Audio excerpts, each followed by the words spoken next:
efficient. Bust the move in this word. Serve words with nerve embedded. I said it word. Damn, you nerd, man, you heard. Coming from the town of Illy and alleys are full of Phillies and rallies. Suckers get silly and Sally. Them founding alleys and rally.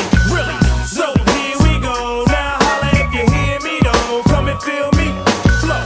Never Nixon with tricking brothers bitching over fixins that ain't fitting to be hitting for nothing. Spitting things is bitten and getting written off. You're like a platter, bad platter. Boy, you're pissing me off. Boy, you even started. So what? So long. See you fly by my try. How else could I say it when you play it? Try boom. Bye bye. Bye bye. Here we go. Now holla if you hear me though. Come and feel me flow. Here we go. Now holla if you hear me though. Come and feel me flow. The flow pro poetical with skills only a better. No better. No where's the weather flow that's on point like decimals. Manhandling new crews. Partying with the zoo crew.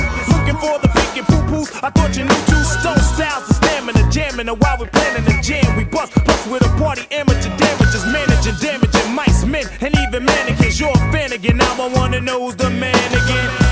Naughty's back like vertebrae's. Word to hey I ho. The way I show you pray I flow.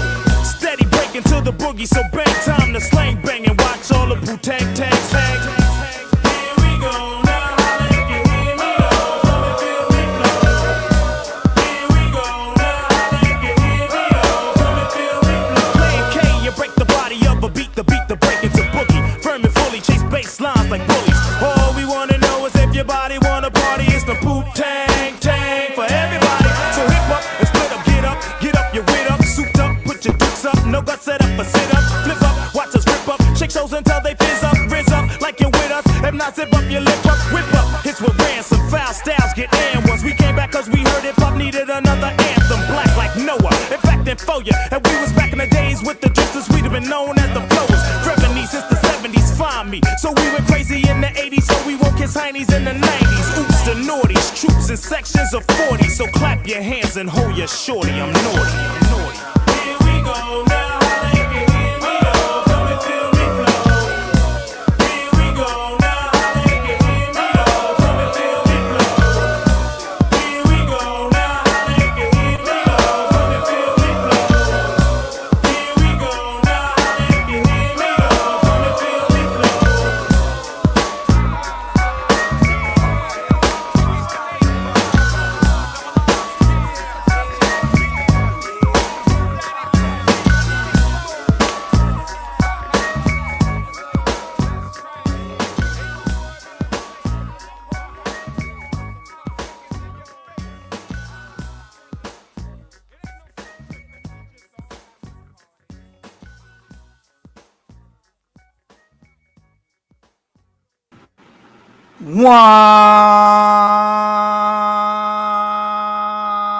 Whoa-dee. Check it out, y'all. I was supposed to do this debate review last week, man. Just got real busy. Y'all know how work life go, that work life flow. So I'm here today. So we're going to do this debate review today. The perusal is going to be today. And I got my notebook. I got my pen. We're going to watch these fucking rounds again.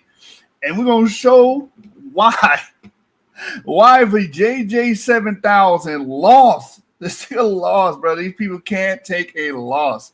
They can't. The judges tell them, hey, you lost. They get declared the loser, right?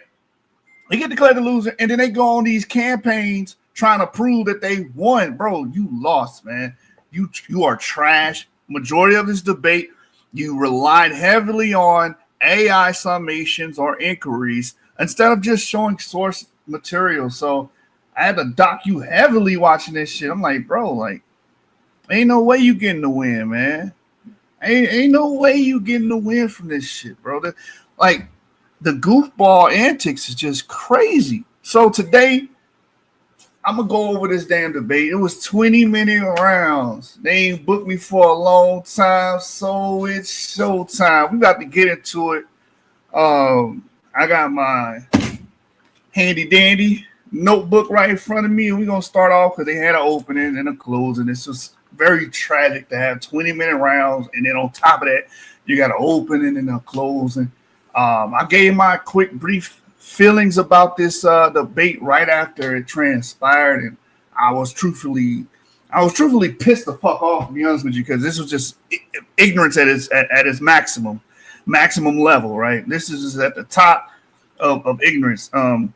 What AI is doing is engendering a lot more pseudo arguments and claims, because all these guys are doing, instead of going and reading articles themselves and citing and quoting from articles themselves, they will just open up Meta AI or Grok on Twitter, or they will go Grok on Twitter, or they will go Google Gemini or Chat GPT, and they will just type in whatever they feel is their position on the premise, and pretty much they will the algorithm will spit back things that will, pretty much try to confirm or support these claims and these arguments, and they take that as proof instead of going to the actual articles and papers, which is going to be of note today, because many of the things that JJ was copying and pasting from his inquiries of AI, we could not find or verify, or if we did find it, it was pretty much misrepresented,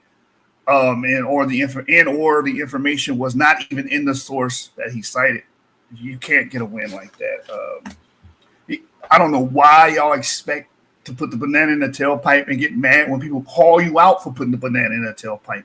Bro, you came with a smoke screen, and this is what you do. And then you had another debate that you lost on Clubhouse, and you don't even have to show your information. You can't even show your information on Clubhouse, right?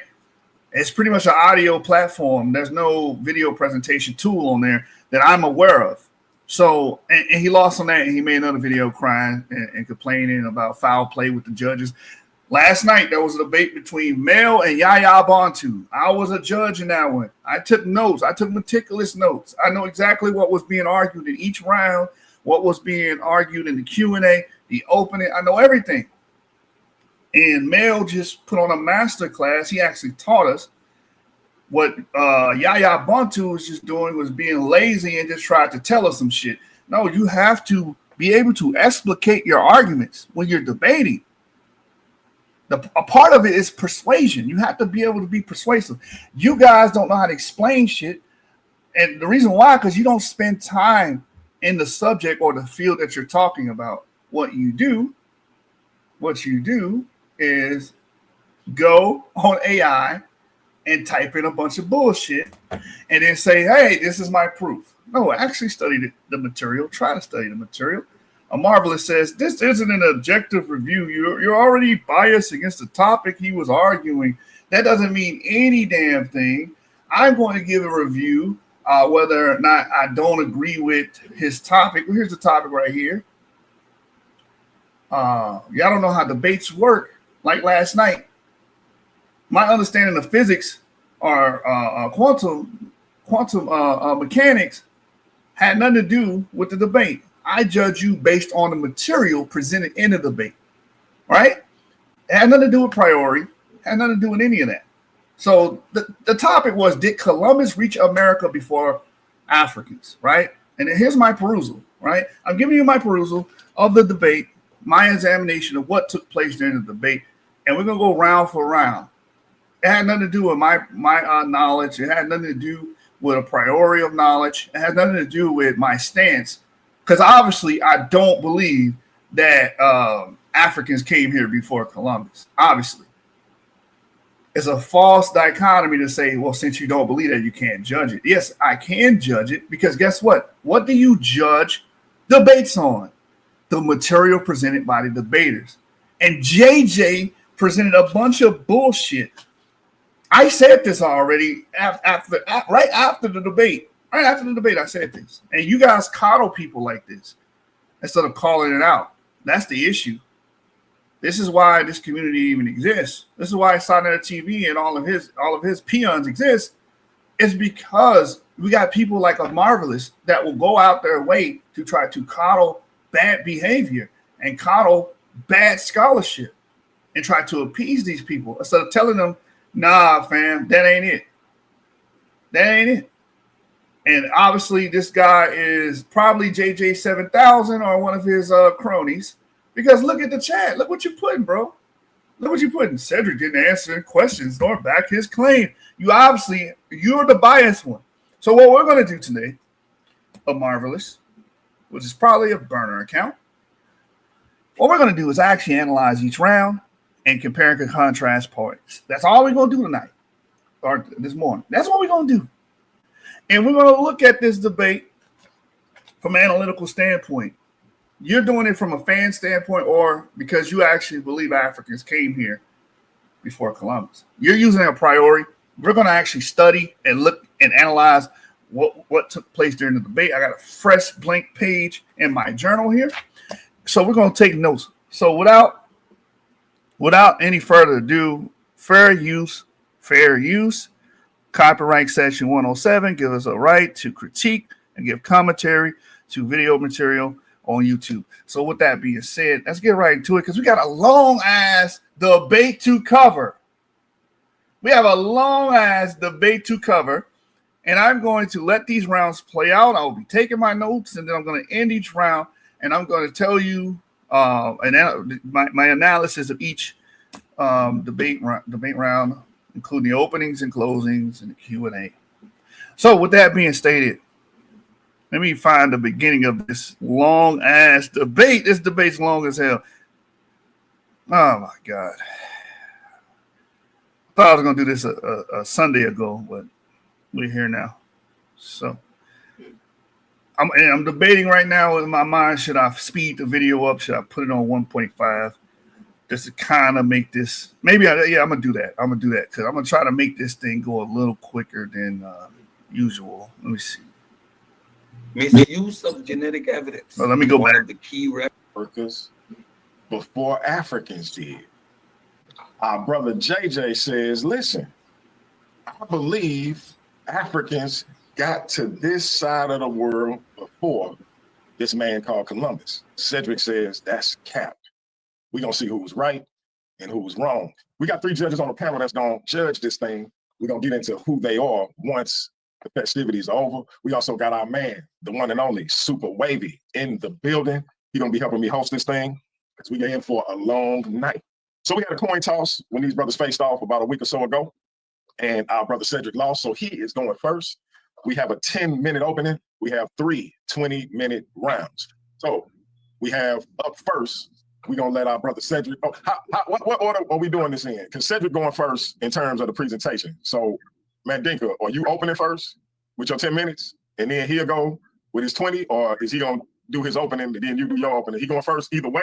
No. He going first and everything. I'm closing this debate out at the end. He go first. Gotcha. He lost the coin toss. The burden of proof is on him to prove that Christopher Columbus, a man that he named, came to these Americas from Africa. 1492. I just want to make sure because, okay. So we're going to start with our brother Cedrick.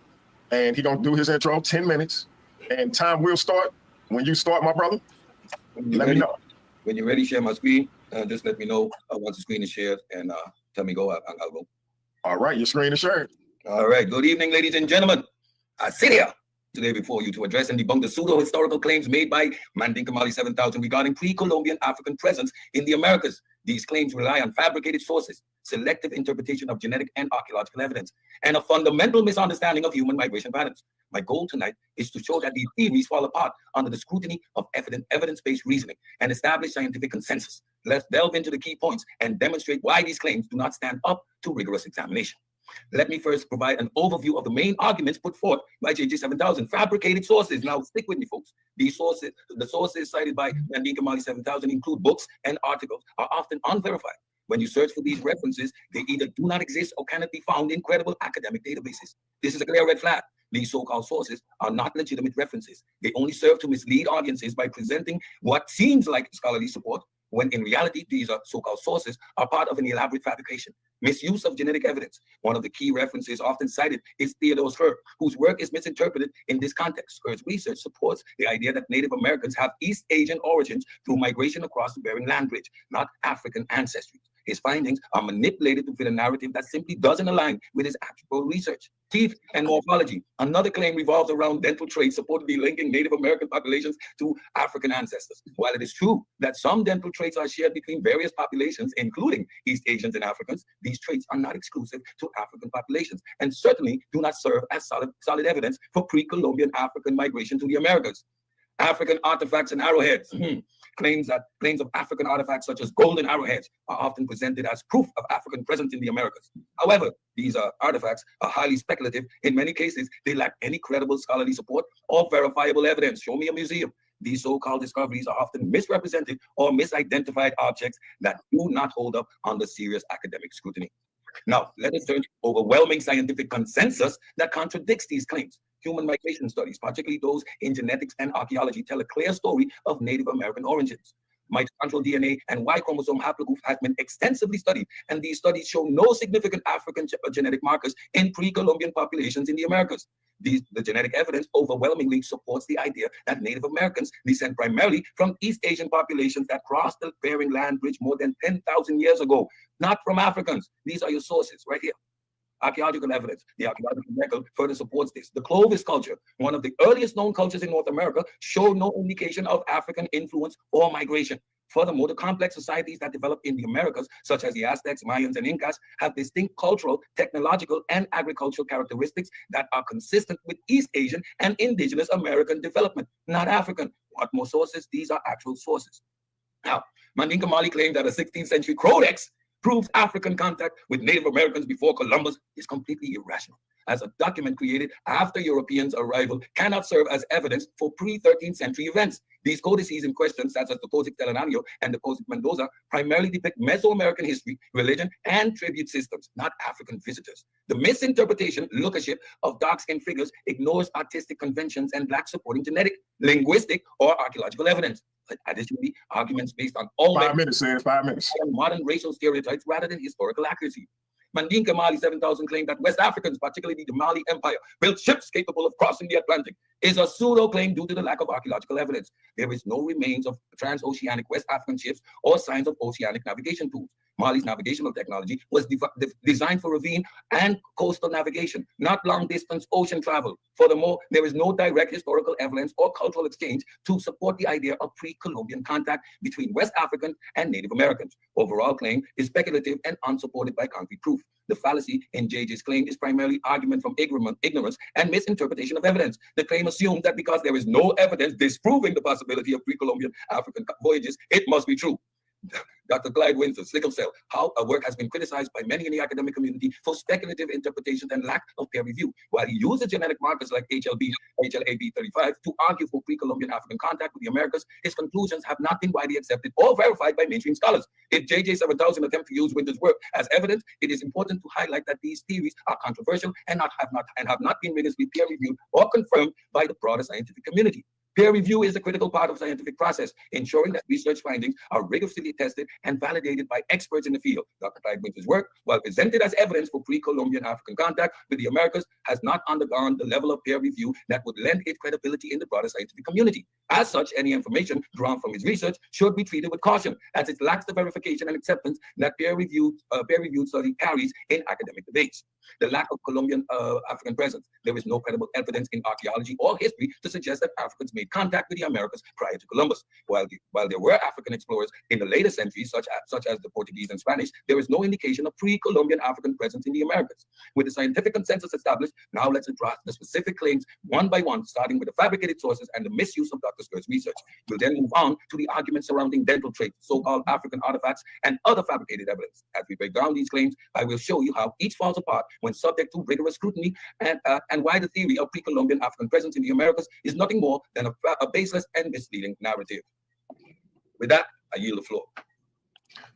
All right, let me pause your time. You had 1 minute and 32 seconds left. So that was Cedrick's opening, and he pretty much addressed everything that JJ was going to attempt to do during this debate, even though in this following opening, JJ's gonna act like he don't know what I'm gonna do. I'm not gonna do that. Okay. So in Cedric opening, he says he brings up the debunking of the myths.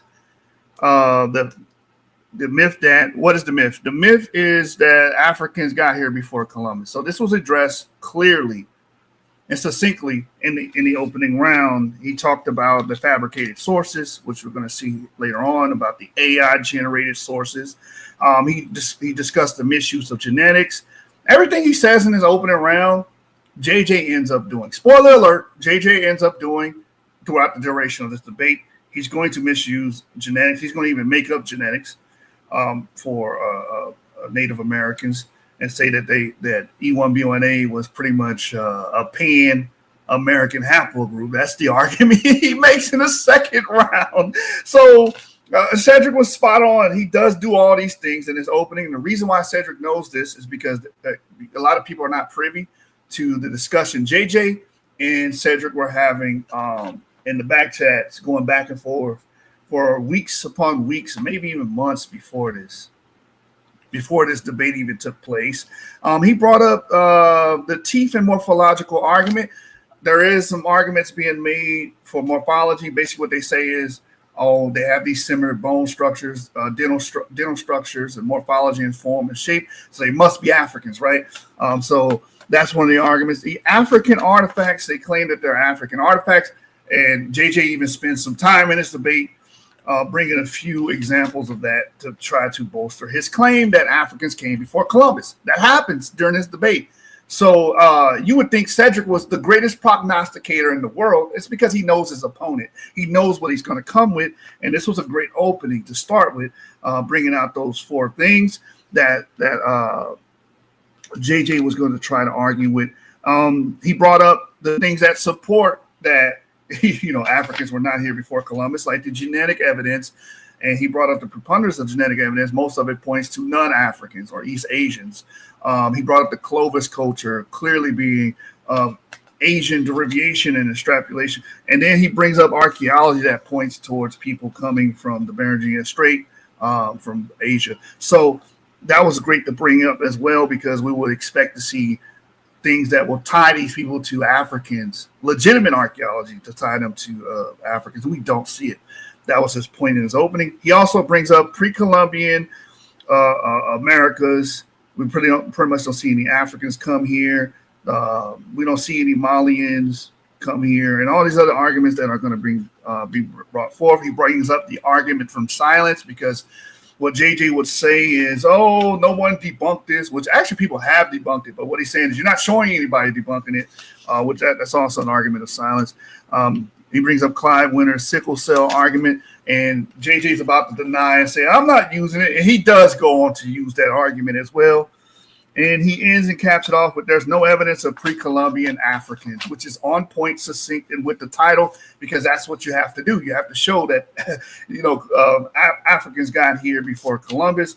And he's basically saying, no, you don't see that. You see them later after Columbus. And they even talk about this a little bit afterwards in this debate. So with no further ado, that was my recapitulation of Cedrick's opening. Let's look at what Mandinka Mali says. Do you want to yield all of that, or you want to keep going? I yield the floor at this moment. We have much more stuff to get into. So with that, JJ can do his thing. All right, I'll reset the time at 10. JJ, time will start when you start talking, or you sharing your screen. Unmute your mic.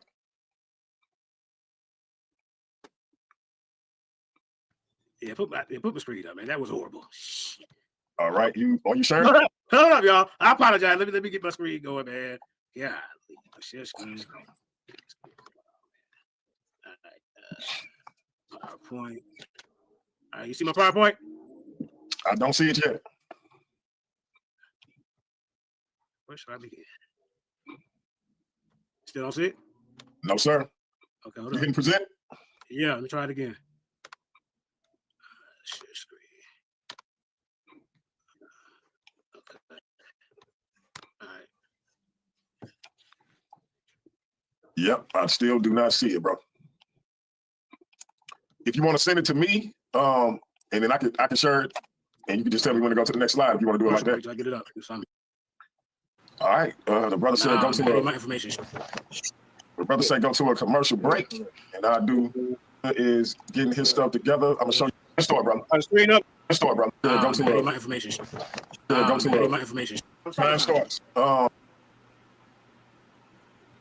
Is getting his stuff together. I'm gonna show you what we got coming up. What about now?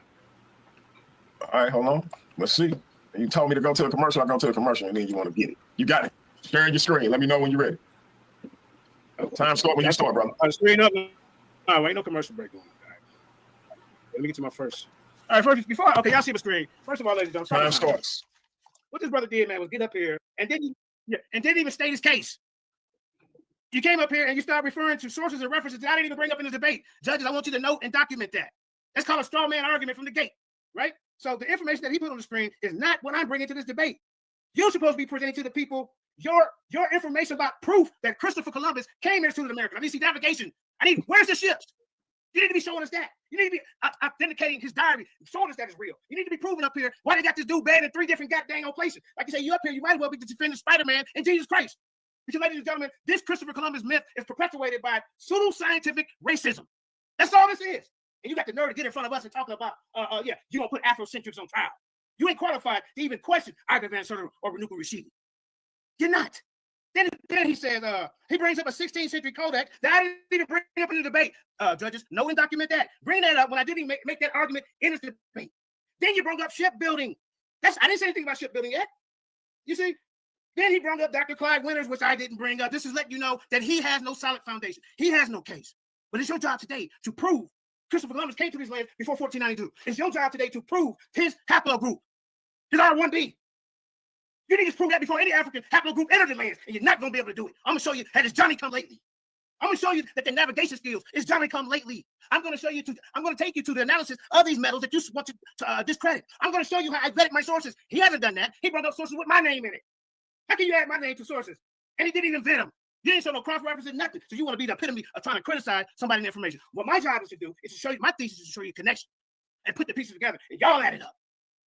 Because we all know that this Eurocentric way of thinking, this pseudo-scientific racist ideology that he's pushing, the Charles Darwin, you're a monkey. Every time a black man says he's an Israelite, they pseudo. They say they're Kemetic, they pseudo. They say they Pan-African, they pseudo. This is the side of it. This is what I'm dealing with in this debate. A guy who hates himself. See, this debate is bigger than what this topic is. It's about getting pseudo-scientific racists up out of our community and stop giving the credit to these goddamn white folks. Let's keep going. Now, did Christopher Columbus come to the Americas before Africans? Let's keep going. All right. Transatlantic migration of Africans' ancestry to the Americas, genetic and historical evidence presence before 1492. Antone Mandinka Mali, affiliation lines in Academy of Education and Information, as you can see right there. Let's keep going. Now, this study confirms transatlantic migration of African ancestry to the Americas through genetic and historical analysis, establishing presence before Christopher Columbus in 1492. You better be getting up here establishing a presence of Christopher Columbus before any African came up here. Mitochondrial DNA, autosomal DNA, and historical records. You already made a mistake when you got it from me. Make your arguments I didn't even make before I got in front of the people. Judges, note and document that. Now, the African population contributed significantly to the modern American gene pool. Let's keep going. Man. Now, the ancient roots of EM2, the Americans uncovering the genetic legacy of pre-Columbian migration. This is an introduction. The people of America is a complex, multifaceted topic that has garnered significant attention from researchers across various disciplines. While the dominant theory suggests that Americans were populated via single migration of Asians across the Bering Land Bridge, recent genetics, your studies is outdated. You're just a mockingbird. You ain't took the time to even analyze or do any of the goddamn research yourself. Recent genetic studies have challenged this narrative, revealing a more nuanced and complex history of human migration. The whole thing is about human migration patterns, and admixtures. And goddamn, I'm gonna show you that this African 5 minutes, JJ. 5 minutes. Thank you. Admixed with these indigenous people way before you're gonna find a European presence. The European haplogroup didn't come into goddamn around the 16th century. Then you start seeing their pottery. Then you start seeing their weapons. These dudes, they ain't know nothing about no celestial navigation. The hell's wrong with you? Now let's keep it going, man. This dude got in the ring with me with this nonsense. One of the most intriguing and debated topics in this field is the presence of the EM2 haplogroup in America before Columbus. What haplogroup you finna bring up here, sir? Huh? The EM2 is a subclade of the E haplogroup, which is found in high frequencies in many African populations. The presence of the EM2 in Americas has been documented in several studies, Mr. Ortega. Why are you trying to deny that? Because you're up here pushing this pseudo-scientific racist ideologies. Well, we come from monkeys and we didn't do nothing. We was too dumb until the white man told us. I'm here to dispel, and this debate is in the honor of our black scholars, Renuka Rashidi. This debate is in the honor of Ivan Sertima. Every goddamn February you want to try to tear him down. You and these goddamn goofs over at the other channel. Excuse me for using the ad-on. Now let's keep going. Now look at this. In several studies, and some research suggests that they may have introduced to America through pre-Columbian migration. That's that ain't just, he just want to paint the picture. The only reason we got over here is through slavery. Because we were too dumb to get over here, and they were smart enough to understand ocean currents and things of that nature. I'm gonna show you that they wasn't in this debate. Hear me? I'm gonna show you a lot of things that you're not prepared for, sir. Let's keep it going, man. Let's keep going. I'm okay. Hold on. Now listen to this. Pseudo-scientific racism and the Columbus myth. This study of the people in America has been marked by pseudo-scientific racism and the perpetuation of the Columbus myth. This idea of the Christopher Columbus discovered in America in 1492 has been widely debunked by historians and researchers. He got the nerve to get in front of us and try to defend this goddamn fairy tale. You might as well be defending Santa Claus came down your chimney last year. Huh? You had milk and cookies out for him, didn't you? Prove that. It's the same thing you're doing. You might well be in front of me with that you're trying to do up here. With this, there ain't no clear-cut, conclusive evidence that Christopher Columbus came over here before Africans. He talking absolutes. Now, this myth has been perpetuated by pseudo-scientific racists who have sought to erase the presence of indigenous people in America and promote the narrative of white supremacy. Now, what they do genetic extractions and dental mortality. You ain't qualified to even debunk dental mortality. But if you want to stay on that topic, I got plenty more for you that you're going to need to deal with. I didn't even bring it up. Now I did. Now, recent studies have used genetic extractions. Deal with the genetic extractions, sir. To study the peopling of the Americas. These studies have revealed a complex and nuanced history of human migration and admixture in the Americas. You better show us these European admixtures before goddamn the 1600s. That's what you better be doing. Huh? Now, he had lack of conclusive evidence despite the widespread, except remember, his goal is to prove that Christopher Columbus came to these Americas before Columbus, which he has not. I'm going to be using archaeology. I'm going to be using goddamn scholarly information from geneticists. I'm going to be bringing that. I'm going to be showing that I vetted my sources and cross-references. He's not.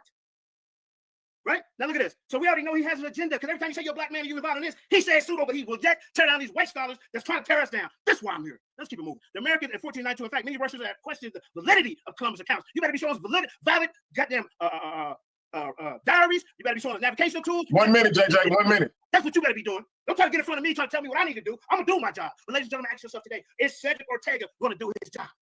Is he going to prove that Christopher Columbus, matter of fact, this ain't even the topic. You can't even prove he existed. They got him buried in 3 different places. Where's his authentic handwriting? Huh? So the research question is, what is the genetic legacy of the EM2 in America before Columbus? And we're going to keep it going. He said, my time is all up. But how has pseudo-scientific racism and the Columbus myth influenced the study of the people in America? Now you. All right, you had about 13 seconds, brother. You done? Shout out to the Lions Den. I got VJJ7000 TV, Black Jesus Minister Ball in the Crawler. I'll be debating over there next week. We keeping it going. Let's go. Shout out to my queen, Jenny Hayes. Let's go. All right, we let JJ pontificate his entire opening. He says in the beginning, he opens up by saying Cedrick did not state his case in his opening, but Cedrick actually did. Cedrick brought up what he was here to do, and that was to debunk the myth and prove that these Africans did not get here before Columbus. He literally said this. He kept using terms pre-Columbian Americans, meaning before Columbus. So he's actually stating, again, here's the topic, and I know you guys have reading comprehension skills, and some of you guys may be diagnosed with ADHD. So just let me remind you what the topic is. Did Columbus reach America before Africans? And this was addressed in the opening. And he even said there's no evidence of pre-Columbian Africans. He literally said Africans get here after Columbus in his opening. He brought all of that up in his opening. I wrote it down as he was saying it. But JJ, he made the claim that Cedrick did not state his case. And actually he did. Pseudo-scientific racism.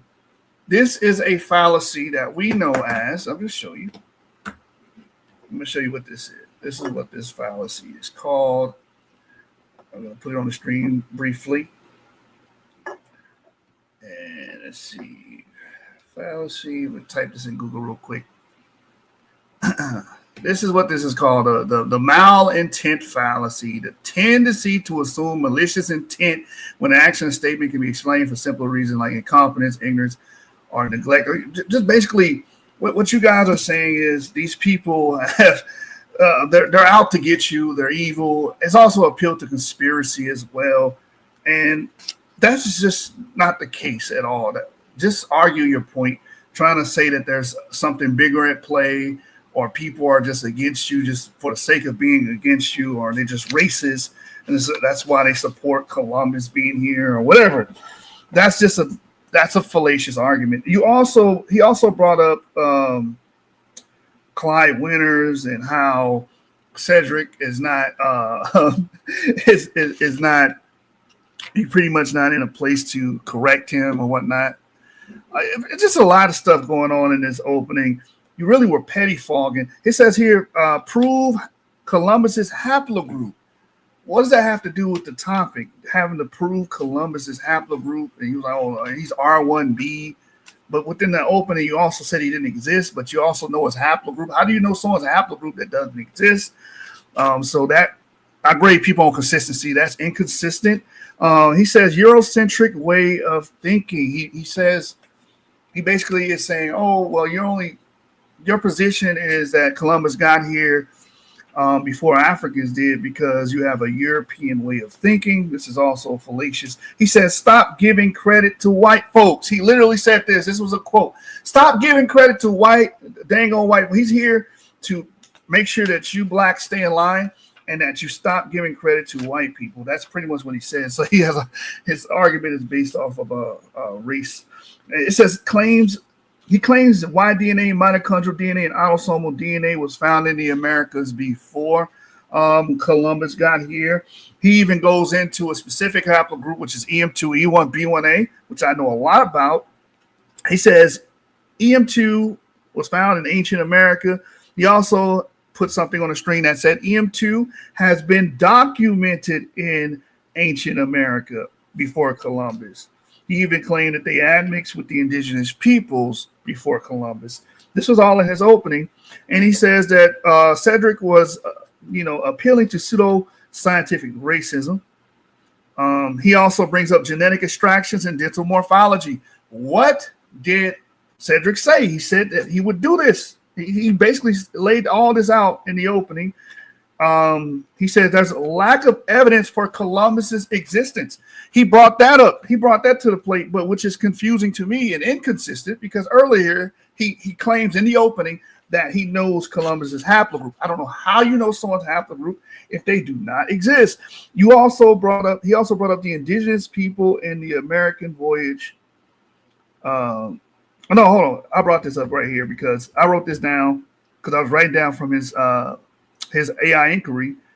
He said there's lack of evidence that Columbus discovered America, but within that same paragraph, it's not even talking about Africans. It says the indigenous people were in America before Columbus. It doesn't say anything about Africans at all. So that was really a moot point and off topic. So we can just move on from the opening. That was like listening to nails drag across chalkboard, but we got through it. So let's proceed to the rest of the debate. The opening, I'm obviously going to give consistency and presentation because there were actual sources on the screen with Cedrick. It was it was delivered better. Your boy JJ just put AI inquiries, copy and paste into a PowerPoint. He didn't really give you a source. So I got to give a knock on that. Strength of argument is definitely going to go to Cedrick. I don't know what else to say, man. And consistency is definitely, and relevancy is going to go to Cedrick. And citations is going to go to Cedrick. So I got the opening in Cedrick's favor. You can cry in the chat. You're welcome to cry in the chat. So the opening definitely goes to Cedrick. So let's keep going. All right, let me reset the time for 20 minutes because our brother Cedrick Ortega is about to get into his rounds. And Cedrick, it is on you. Time will start when you're ready, my brother. As soon as you let me know my screen is sharing, we can go. All right, and before I do that, Super Wavy, check the private chat. And if you can, do that for me so that way when I go out, you'll be in control. I got you. All right, Cedrick, your screen is sharing, my brother. Okay, it is absolutely laughable that VJJ7000 claimed we cannot prove Columbus was in the Americas. This demonstrates an embarrassing ignorance of primary source methodology, historical documentation, and basic research skills. The sheer volume of direct primary evidence for Columbus's voyages is overwhelming and undisputable, unless, of course, you subscribe to a level of historical illiteracy that rejects all documented history. Primary source documentation. We have first-hand accounts, including Columbus' own journals, Diario de a Bordo, Journal of the First Voyage, written between 1492 and 1493. Bartolomeo de las Casas later transcribed it, but fragments of Columbus' original writing survive. The documents are housed in Spain's Archivo General de Indias in Sevilla, along with letters written by Columbus himself to the Spanish crown. These are direct, unfiltered records from the man himself, unless JJ7000 wants to argue that Columbus somehow fabricated his voyages while securing funding from the Spanish monarchy. Independent collaboration.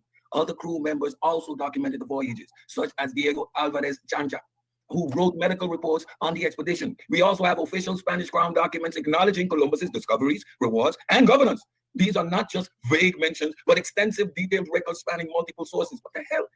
Physical evidence. Columbus established settlements, including La Navidad on Hispaniola in 1942. Archaeological findings confirm European presence in the Americas at precisely this time. The Spanish even returned in subsequent voyages to find these settlements abandoned or in conflict. This isn't speculation. It's confirmed by material evidence and written records. What is JJ claimed is not just ignorant, it's outright ridiculous. It reveals a fundamental misunderstanding of how historical verification works. If he wants to dispute Columbus' presence, he needs to explain by multiple independent sources, government records, eyewitness accounts, and physical findings all aligned. Or maybe, just maybe, he should crack open an actual historical archive instead of whatever pseudo-historical nonsense he's basing his argument on. Columbus' presence in the Americas is not up for debate. It is one of the most extensively documented historical events in the human history. To deny it, reject the very foundation of historical scholarship. The first confirmed African presence in the Americas dates to the early 16th century, primarily as a result of the transatlantic slave trade initiated by European powers.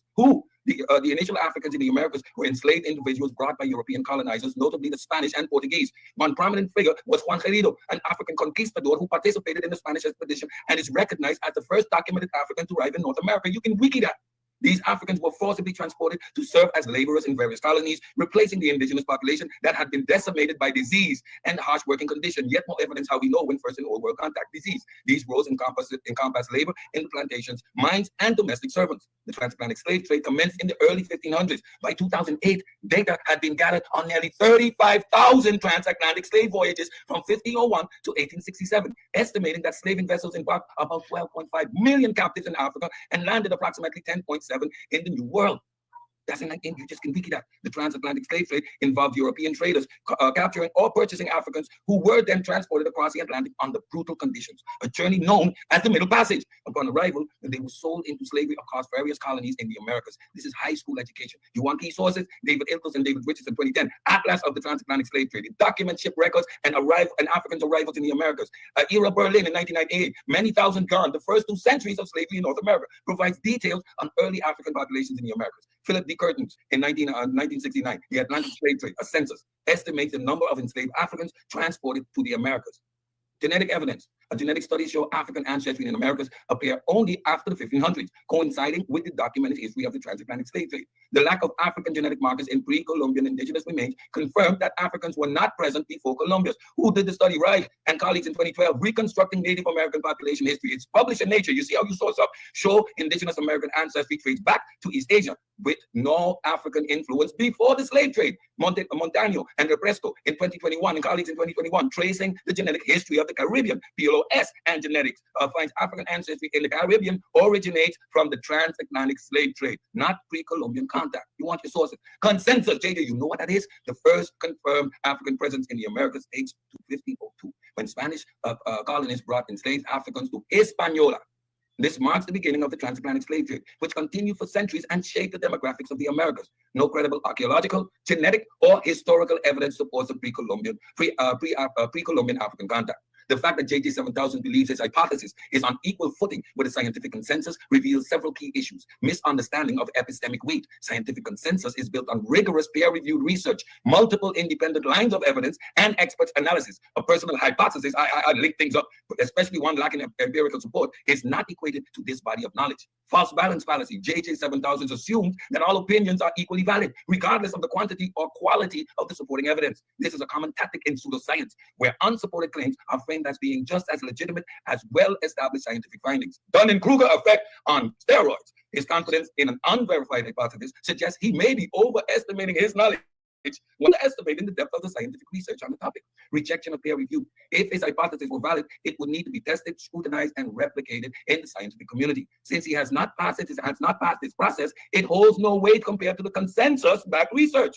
JJ7000 stance demonstrates a fundamental misunderstanding of how knowledge is established. The scientific consensus is not just another opinion. It is a result of a self-correcting, evidence-based process. Equating a personal hypothesis to decades of rigorous research without credible evidence is intellectually dishonest. The first major flaw in 7000's arguments lies in the sources he presents. He cites a variety of books and journals seemingly to support his claim. However, when we attempt to verify these sources, we find that many either do not exist or cannot be accessed through any reputable academic or scholarly platform. This is a classic example of intellectual dishonesty, an attempt to bolster a weak argument by fabricating credible references. In any scholarly debate or credible credible debate, sources must be verifiable and reputable. If anyone presents sources that cannot be confirmed or traced back to a legitimate publication, it casts doubt on the entire argument. It is essential that we hold ourselves to rigorous standards of evidence. A credible source should be easily accessible in academic databases, published by reputable publishers, and subject to peer review. If those criteria aren't met, then the claims relying on these sources cannot be trusted.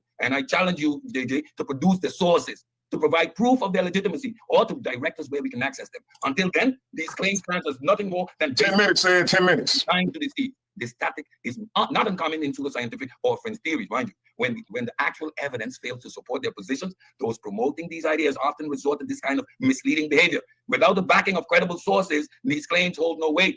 Let's take a deeper look into the specific sources that have been cited. I personally searched for many of these titles provided by JJ, and time again, they lead to nowhere. These references either do not exist, are incorrectly cited, or do not support the claim they are supposed to substantiate. This is intellectual dishonesty at its worst. It is a deliberate attempt to create the illusion of legitimate scholarship while distracting the audience from the fact that there is no real evidence backing these claims. In any genuine academic setting, these references should be traceable. If a researcher claims that a paper, article, or book exists, it should be possible to locate it through academic databases like JSTOR, Google Scholar, or through university libraries.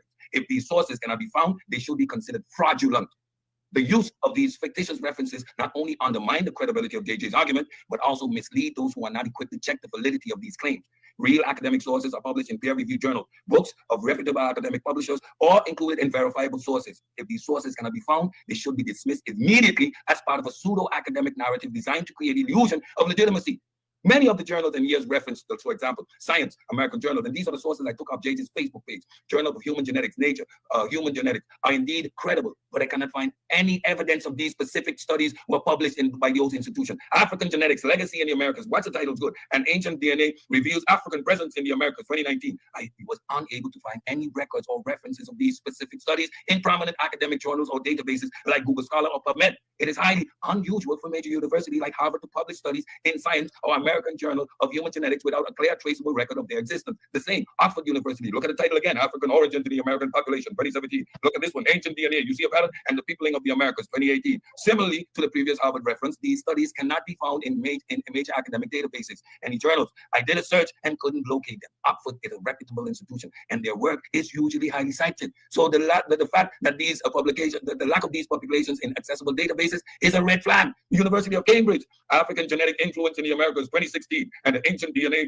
and the Origins of the American Population, 2019. Again, these sources also do not appear in any accessible academic databases or journals. Given its high visibility of Cambridge research, it is odd that these specific studies are not listed or indexed. University of Berkeley, African Genetic Legacy in Americas, 2017, Ancient DNA Reveals African Presence in the Americas, 2019. Similarly, no verifiable record or academic citation for these studies exist in any major journals or repositories. To boost the claim further, let's examine the broader pattern of pseudoscientific arguments in which fabricated sources are commonly used. This is not the first time that false or unverifiable references have been relied upon in fringe theories, from ancient astronaut theories to alternative historical claims. The tactic is employed by those who wish to present themselves as legitimate experts without actually providing legitimate evidence. By presenting fabricated sources, Mandinka is exploiting a common logical fallacy, the appeal to authority. This fallacy occurs when someone cites the name of an authoritative figure or a seemingly legitimate source in order to make their argument appear credible. The hope that by listing names and titles that sound legitimate, the argument itself will seem valid. However, as we all know, authority in science isn't about naming famous people or prestigious titles. Authority is about the strength of the evidence and the methodology behind the claims being made. In a genuine academic discourse, it is not the name of the researcher that matters, but the integrity of their research,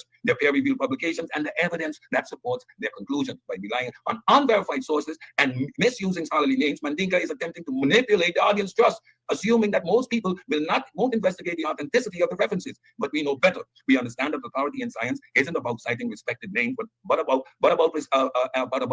presenting rigorous, verifiable, and repeatable evidence. And without this, the argument falls. 4 minutes, Ed. 4 minutes. My apologies for missing that 5 minute mark. Employing the authority fallacy can be seen across a wide range of pseudoscience. It is a tool to divert attention from the lack of actual proof, hoping to convince people through the superficial appearance of expertise. But as we've shown, when we dig deeper and examine the sources, we find that there is nothing but empty shell designed to mislead.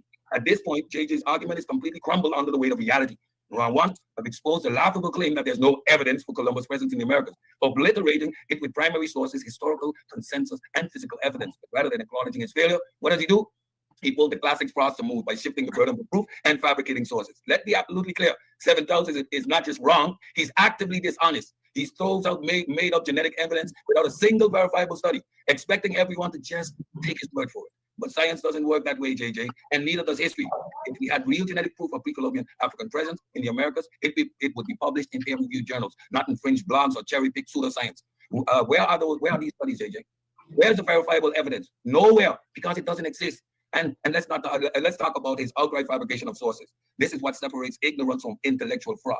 He's not just misinformed. He's deliberately presenting false information over what I did. His sources are either the non-existent, misrepresented, or outright distorted from real studies that do not support his claim. This is academic dishonesty at its finest. Shifting the burden of proof is the last refuge of a failed argument. He cannot prove his nonsense, so he demands I disprove instead. But that's not how logic works.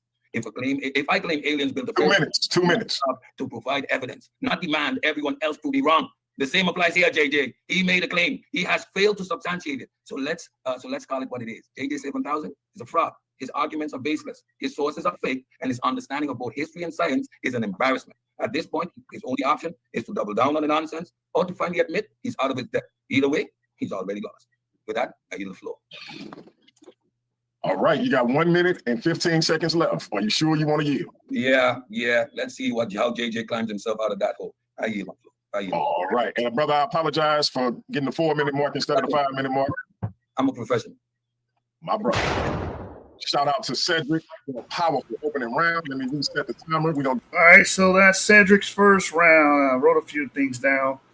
I apologize if this damn thing is too damn long, and I think it affects the quality of the debate. And what I mean is, now what's happening is they're trying to fill space. I think that's both debaters are trying to fill the space, and they even mention this throughout the duration of this debate. So he opens up with powerful points, proving that Columbus came here. He established when he came, when the first Africans came. And he reinforced and buttressed these claims very well. He mentioned primary sources that point to Columbus getting here, which JJ is saying that never really happened, even though he said they got their DNA, which is still weird. He brought up the physical evidence like the settlements that were created in Hispaniola and surrounding islands. He talked about the corroboration from his contemporaries that pretty much point to that this event did happen. He even brought up the Diary of Columbus and other writings that we have today, albeit copies. They're still writings that date back to the time period and record the history of these things happen, right? He basically said there's extensive history on Columbus coming over here. And when he came over here, the date and the time is before Africans. He even mentions this: the first African to get over here would be Juan Garrido, right? And that's around 1501. He brings up genetics and he references, the consensus of science, and he gives you the sources that tell you that pretty much all the genetic markers that were found in the in pre-colonial America go back to East Asian related variants. And then he talks about all of the genetic information or genetic markers related to Africans date back to the transatlantic slave trade. He invokes the transatlantic slave trade. He gives a date for the first slaves coming over here at 1502. So he establishes that in Hispaniola. And then he just goes into, the debating the debater section. And this is where Honey Clark was saying he lost because she feels that he should have stayed on topic, quote unquote. That's her argument, that he went off on, pretty much discrediting JJ. But I think it's fine because he already established that Columbus primary sources back up when Columbus got here and his existence too. And he established when the first Africans got here. Debate's over, because he shows and proves that the first Africans got here well after Columbus in 1492, which is the topic. Let me read the topic again. That's addressing and answering the topic in the first round. Did Columbus reach America before Africans? That's the topic. And he showed and proved that within the first round. I know Honey Clark would have liked him to harp on this the whole round. But he did not. We get to about the 10-minute mark, and then he goes into debating what I call debating the debater. He brings up the misunderstanding of epistemic weight, false balance, fallacy, the Dunning-Kruger effect. We talk about that a lot on this channel. You guys think you guys know more than the experts in the field.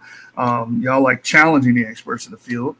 You really overestimate how much you guys know.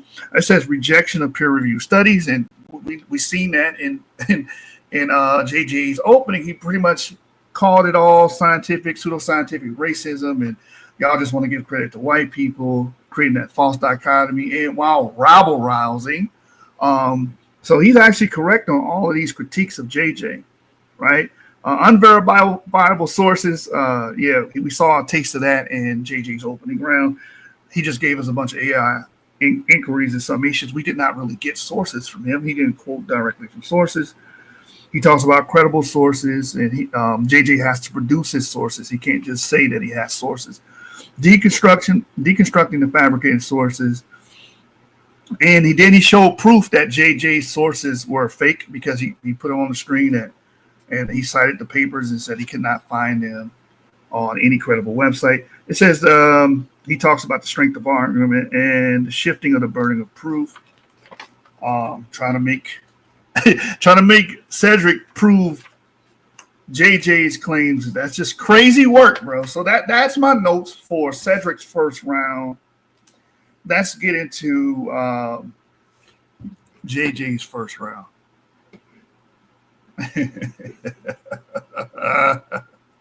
Get ready for the legendary Mandinka Mali. Mandinka, time will start when you start. Let me know if you're sharing your screen.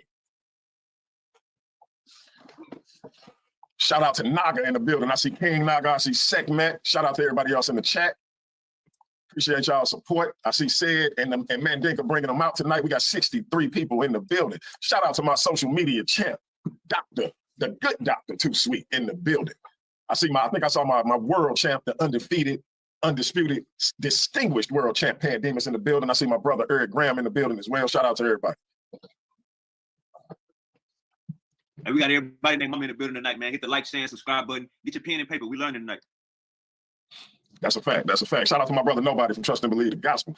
Can't forget about my brother. Mandinka, let me know when you're sharing your screen, bro. Unmute your mic as well, because if you're talking, I can't hear you.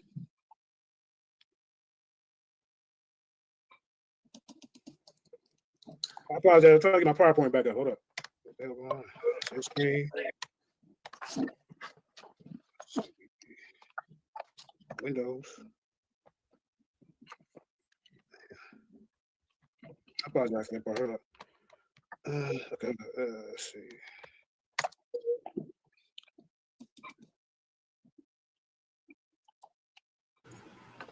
This becomes a repeated theme. He's always in the beginning having trouble bringing his screen up. I don't know what he's doing. All right, while we waiting on our brother, I'm gonna do what he suggested the first time and go to a commercial break. Never mind. See, as soon as I say commercial break, that PowerPoint come up. See? All right, brother, your screen is sharing. Time to start when you start. Shout out to MVP Chris Harris. I think I saw him in the building. Time to start when you start, my brother. Unmute your mic. Yeah, hey, I'm ready. Hey, you trust believe I ain't gonna run out the building. You can best believe that. Best believe the legendary Mandinka Mali ain't running. Right, I ain't never ran from a debate. Hold up, man. Once I get it going, it's on. Hold up. Is that my fault? Time so when you start, bro. He ain't never had no technical problem in the debate. He ran from the whole show, y'all. We know who he is. Let's go. Y'all see this? You see my screen? Time starts. All right, now see, he came up here. So like I say, his job is to prove that Christopher Columbus came to these Americas before Columbus. You sitting up here arguing sources that I didn't even bring up. Now, okay, JJ, Mandinka, I stopped your time at 19 minutes and 46 seconds.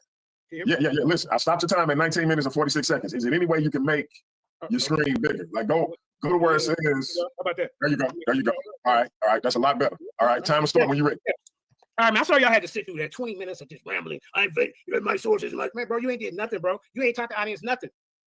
Hey, look, Columbus. I'm not gonna spend too much time on Columbus. I'm gonna get into my information. Now, the lack of primary accounts of Christopher Columbus himself has led many scholars to question the accuracy of the existing accounts.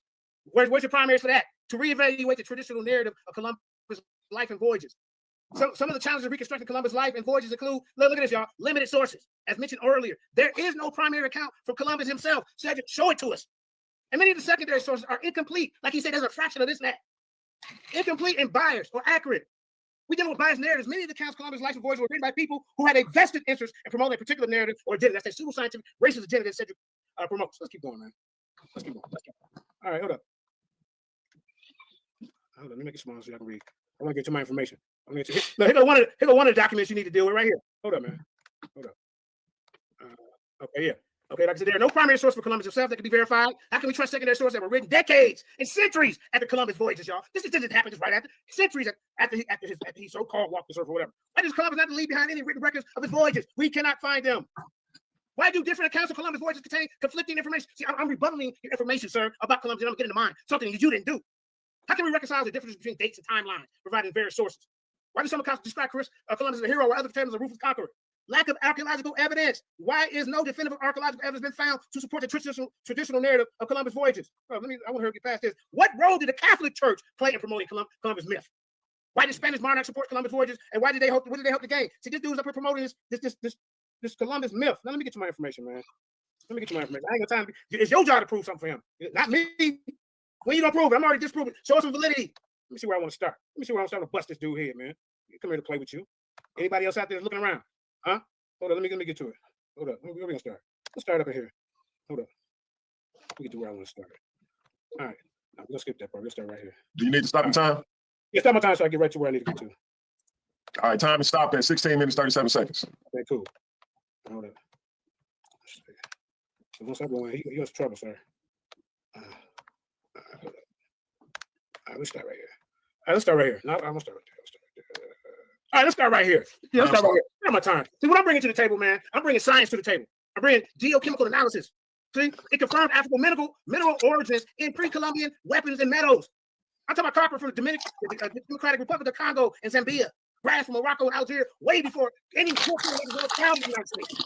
Iron, Nigerian, and can somebody mute their mic, please? Nigeria and Ghana. See, sources, peer-reviewed Journal of Archaeological Science, Latin American Antiquity, academic books that came from before Columbus, American presence in early America, institutional reports from the Smithsonian, National Geographic, USGS. All right, let's keep going, bro. Let's keep going. Now, this is my side. When are you going to present your side? Huh? Here goes the summary. Pre-Columbian African presence in America is confirmed. Sickle cell genes found in ancient American remains, training back to African origins. This is what I'm bringing. African anchors discovered in the Caribbean waters, dated back to 12,000 1400 CE, matching Mali Empire designs. African weapons found in pre-Columbian American sites, including the Ikula knives from the Democratic Republic of the Congo. How about this, y'all? The Ngoni Ngulu sickle blades from the Democratic Republic of Congo. All these are verified. The Berber daggers were found here in these lands before 1492. You ain't gonna find no European weapons over here before 1492. You need to get in front of us and prove that this European presence, this European establishment made a genetic marker over Africans who made their genetic marker here first. Now you gotta go to these Italians because you said Christopher Columbus is Italian. I got his marker right here. It ain't nowhere to be found. Early. Let's keep going. Geochemical analysis confirmed African mineral origins in pre-Columbian weapons and metals. Let's keep going, man. Pre-Columbian African presence in America is supported by genetic, archaeological, and geochemical evidence. This challenges traditional narratives of Columbus' discovery of America. Let's keep going. Yeah, validation and methodology and science method. Reproducibility. See, I'm going to show you the methods they use, sir, which you have failed to do. You ain't even showed us anything. Results verified by multiple laboratories. Yes, Harvard University Geochemical Laboratory. I guess you didn't go look that up, did you? You bring up sources. I didn't even bring it to this debate. I want y'all to document that. The University of Oxford, y'all better help them out. Isotope Laboratories, US Geological Survey, USGS Laboratories, data quality control precision, plus 2.5% of elements concentrates, isotope ratios, accuracies, 5 to 10%. Let's keep going, man.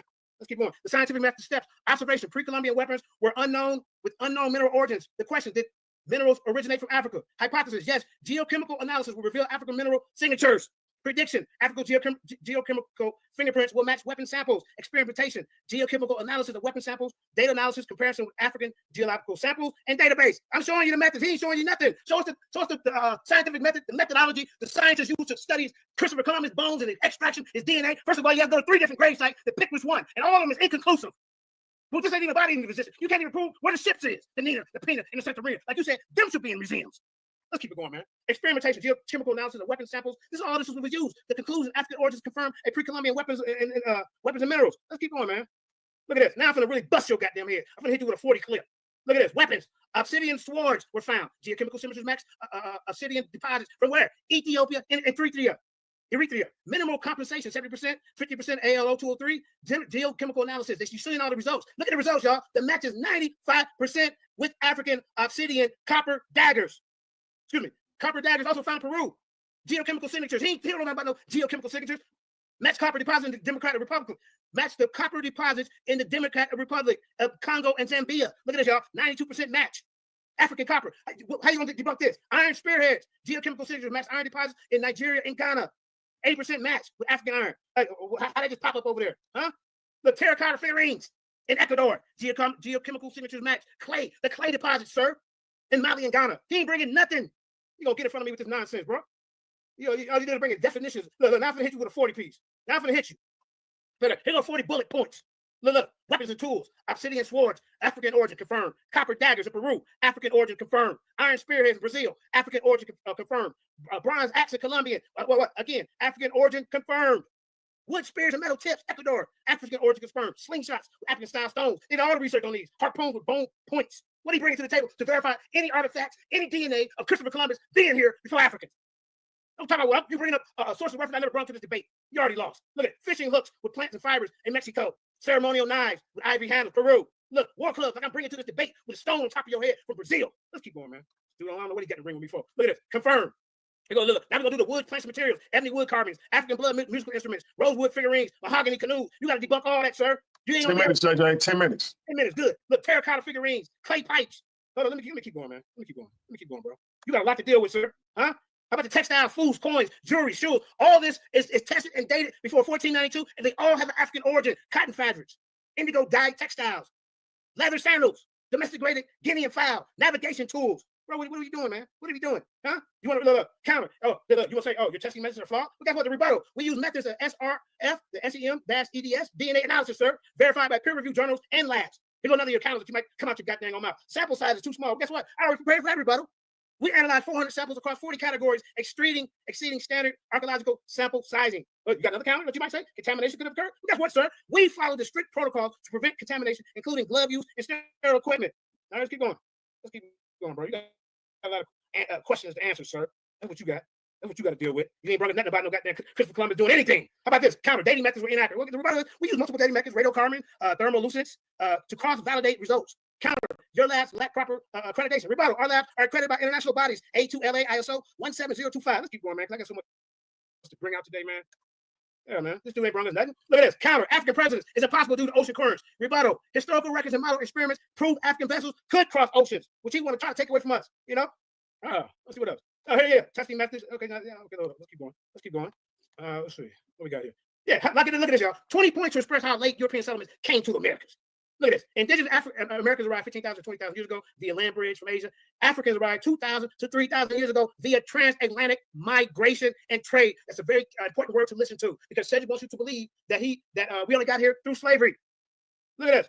Europeans arrived 500 to 600 years via Columbus in 1492. Look, we got 2,000, 3,000 years ago, we got documented evidence. But these Eurocentrics want to try to discredit that because they're perpetuating the myth of the pseudo-scientific racist ideology that Christopher Columbus discovered everything.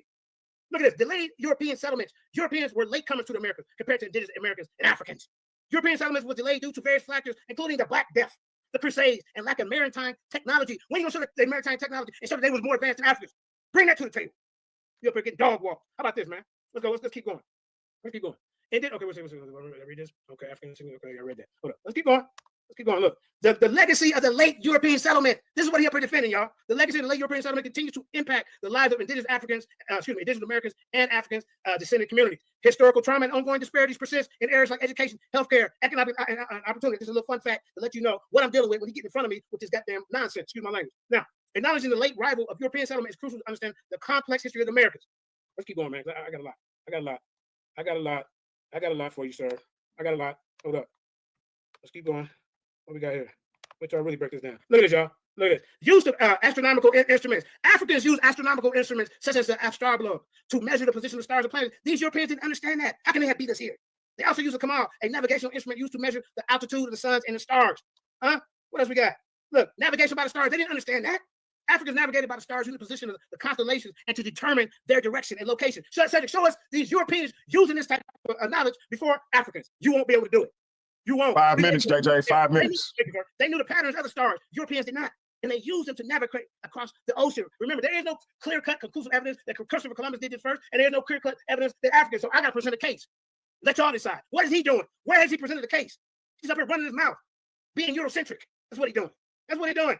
Now, look, we understood the ocean currents. Africans had a deep understanding of ocean currents, and they used them to their advantage to navigate. They knew how to read the signs of the ocean. They used it to predict the changes of weather and currents.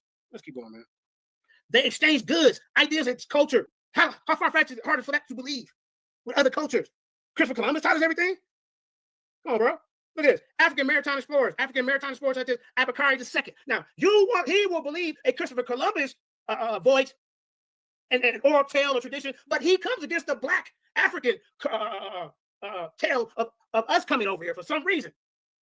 So let's just throw both of them stories, as far as the myth and the tale, and let's get down to the information back in these stories up. Where's your proof? Where's your evidence? I haven't seen you bring anything but complain about sources that I never even brought up because I didn't even go yet. Think about that, y'all. Now, they explored the coastlines of Africa and beyond, establishing trade routes and cultural exchange networks. I hope y'all paying attention, judges, to who's connecting, who's bringing the story, who's trying to show a valid point of their case. Cedrick has failed to do that. The legacy of the African maritime culture. The legacy of the African maritime culture can be seen in many African diaspora communities around the world. Let's keep going, man. Let's keep going. Let's go to the next one. He ain't done that. He ain't shown no haplogroup. I'm going to go all that. All that. Let's see. Here go 30 bullet points to highlight the late development of European navigation. They Johnny come lately, man. Look at this, y'all. Europeans had limited maritime experience before the 15th century. They had not undertaken significant oceanic voyages. No, this is like a guy who can't compare it, Mr. MVP. Their maritime trade was largely confined in the Mediterranean until the 15th century. They'll call you to go. Look, lack of advanced navigation techniques. Europeans lacked advanced navigation techniques such as celestial navigation. They knew nothing about it, y'all. These Europeans knew nothing about it. Remember, the morning had to go over there and tell them to wash their ass and brush their teeth, which was developed by other civilizations. They Johnny come lately. They relied on dead reckoning and pilotage, which is a less accurate method. You telling me they came here first? Look at this, y'all. 2 minutes. 2 minutes. Look at this, y'all. Limited understanding of the ocean. Europeans had limited understanding of the ocean. They did not understand the patterns of the currents, winds, and waves. They did not have enough thorough knowledge of the tides, with the navigation even more challenging. What else we got? You got 2 minutes? Let me keep going. Look at this, y'all. They had no concept of latitude and longitude. Europeans did not have a concept of latitude and longitude until the 15th century. We see no evidence of them until after European colonization. Why is that? But we see evidence of other cultures over here way before them, particularly Africans. And he would have come up here and try to talk absolute and even built the case. Look at this. Europeans didn't have no concept of latitude and longitude. They didn't understand concept of declination, which made navigation even more challenging. We understood that. Look at this. Limited use of navigational instruments. Europeans had limited access to navigation instruments such as an astrolabe, which was introduced from the Middle East. They did not know how to use this tool for navigation until the 15th century. Man, come on, bro. When is he going to get over here and show us something? But when this guy got over here? Huh? Look, no concept of the Canary currents. Europeans did not have a concept of Canary currents. You see all the different stuff I'm bringing up? Judges, I want y'all to recognize that, which made navigation across the Atlantic even more challenging. They didn't understand the patterns of the Canary current, which made navigation even more challenging. I'm attacking Christopher Columbus because the name of this debate is, did Christopher Columbus, as his name, come to the America for Africans? Has he shown us any proof? Has he presented any proof, any primary? There's no primary accounts of Christopher Columbus writing anything. There's no logs. There's no ship logs. There's no goddamn proof of where he's buried. They got him 3 different goddamn places. Where is he buried? That is time. That is time. Shout out to both of these brothers for a passionate first round. A very impassioned first round. Shout out to both brothers for giving it they all in this powerful first round. Man, look, I feel for the people that judge for this debate because it's really hard going through all this bullshit. I'm just gonna call it what it is, man. This is, I'm gonna keep my composure though. I'm gonna keep my composure, and I'm gonna go over what he was saying through that 20-minute rambling. We gotta understand something, man. We gotta understand some things, bro. Well, we gotta understand the differences a claim and an established point, man. We really gotta we gotta differentiate that. Because this is what he did the whole goddamn round. He made a bunch of claims. Which means to state or assert that something is the case, typically without providing evidence or proof. No citations, no direct attestation to any of these things that he was saying. We could not look this stuff up. We can't verify it because we didn't see any citations. With Cedrick, on the other hand, we did see citations. We actually could see where he's getting his information from, and the things he was referencing are actually real and tenable. Not with this round, because JJ, he starts off again stumbling and fumbling over his words, saying he's got to prove Columbus before Columbus. This goes into consistency, man. This is just terrible. You're not prepared. You're stumbling and fumbling over your own words and your own claims. Then you bring up and invoke pseudoscientific racism again. So now you're rabble rousing again. You're trying to appeal to emotion and you know what I'm saying, trying to get everybody in their feelings and emotions about pseudoscientific racism and say, oh, this is all a ploy to bring the black man down and tell them Africans are stupid and they can't do anything or achieve anything. So you open up your first round with that. You also say there's a lack of archaeology to prove that Columbus was here, but Cedrick addressed this already with the settlements that were left in Hispaniola. You brought up that conspiracy saying, well, what was the job or the role of the Catholic Church? So now we're appealing to conspiracy. You're starting off very, very fallacious. And then you bring up the geochemical analysis of African metals that are quote unquote found in America. Again, this is another claim. We never get to see the source that he's getting this from, a direct attestation to the lab that did this, the date that this was conducted. We don't see any of that, but then he spews out a bunch of disjuncted and sloppy AI summations about these metals coming from all over Africa. He's not just claiming the Mali area or the west or windward coast. He's claiming that there's metals from Ethiopia and Eritrea. That's East Africa. That's in the Horn of Africa. These are very, very crazy claims, and we already know extraordinary claims require what? Extraordinary evidence. It's just a simple rule to follow. You didn't give us evidence. You just said it was. You said it did happen. The test happened, and that was your evidence. The evidence was the claim itself. We did not see the paper. You did not show us any papers verifying any of this. You just kept pettifogging and gish galloping throughout this round. So I put down that was sloppy and it was disjunct.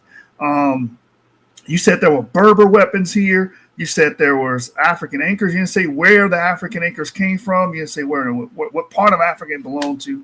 But then when you did mention countries, you were all over the African continent.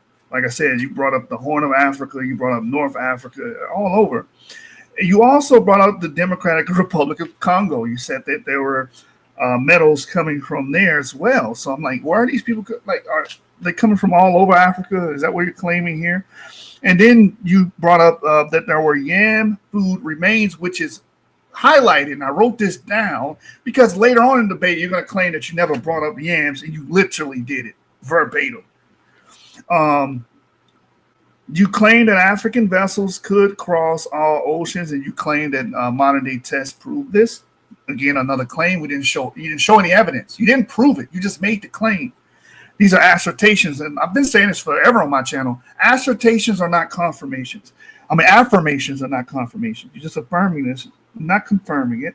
You brought up Africans' documented evidence that there's documented evidence that Africans sailed over here 2,000 to 3,000 years ago. Where is it? Is it a writing? Because that's what documented is. So they documented, there's material, written evidence that Africans got here. What African society wrote down that they got here 2,000 to 3,000 years ago? We're talking about first millennial BC stuff. So that will be an extraordinary claim. So which will require what? Extraordinary evidence. We did not see any evidence. We just saw the claim. You basically buttressed Cedrick's point in his first round about the late arrival of Europeans. He's saying that Europeans got here in 1492, so this doesn't counter his claim. You buttress his claim. You also brought up that Africans use astrolabes, and I'm not here to debate your points. I'm just going off of what you and said. That's what you claimed, that Africans used it and Europeans didn't. That's their claim. You also brought up Abu Bakari II in the Malian ship theory thing. And basically, your source didn't even say he discovered America. It just said that they were coastal primarily. So that didn't even buttress your claim. But also, this goes back to you saying that Cedrick was not addressing your points in that opening, and he absolutely did, because you brought up the Malian point in your first round right here. And then you did something very perplexing and very puzzling. You go into this counter claim segment where you just gish gallop some more, give some more claims. Then you bring up canary currents, make it very difficult to cross the Atlantic. That would hurt your claim. Wouldn't that hurt your claim that Africans got here 2,000 to 3,000 years ago? If canary currents create pretty much make it very turbulent or challenging for anyone across the Atlantic, and we end around there.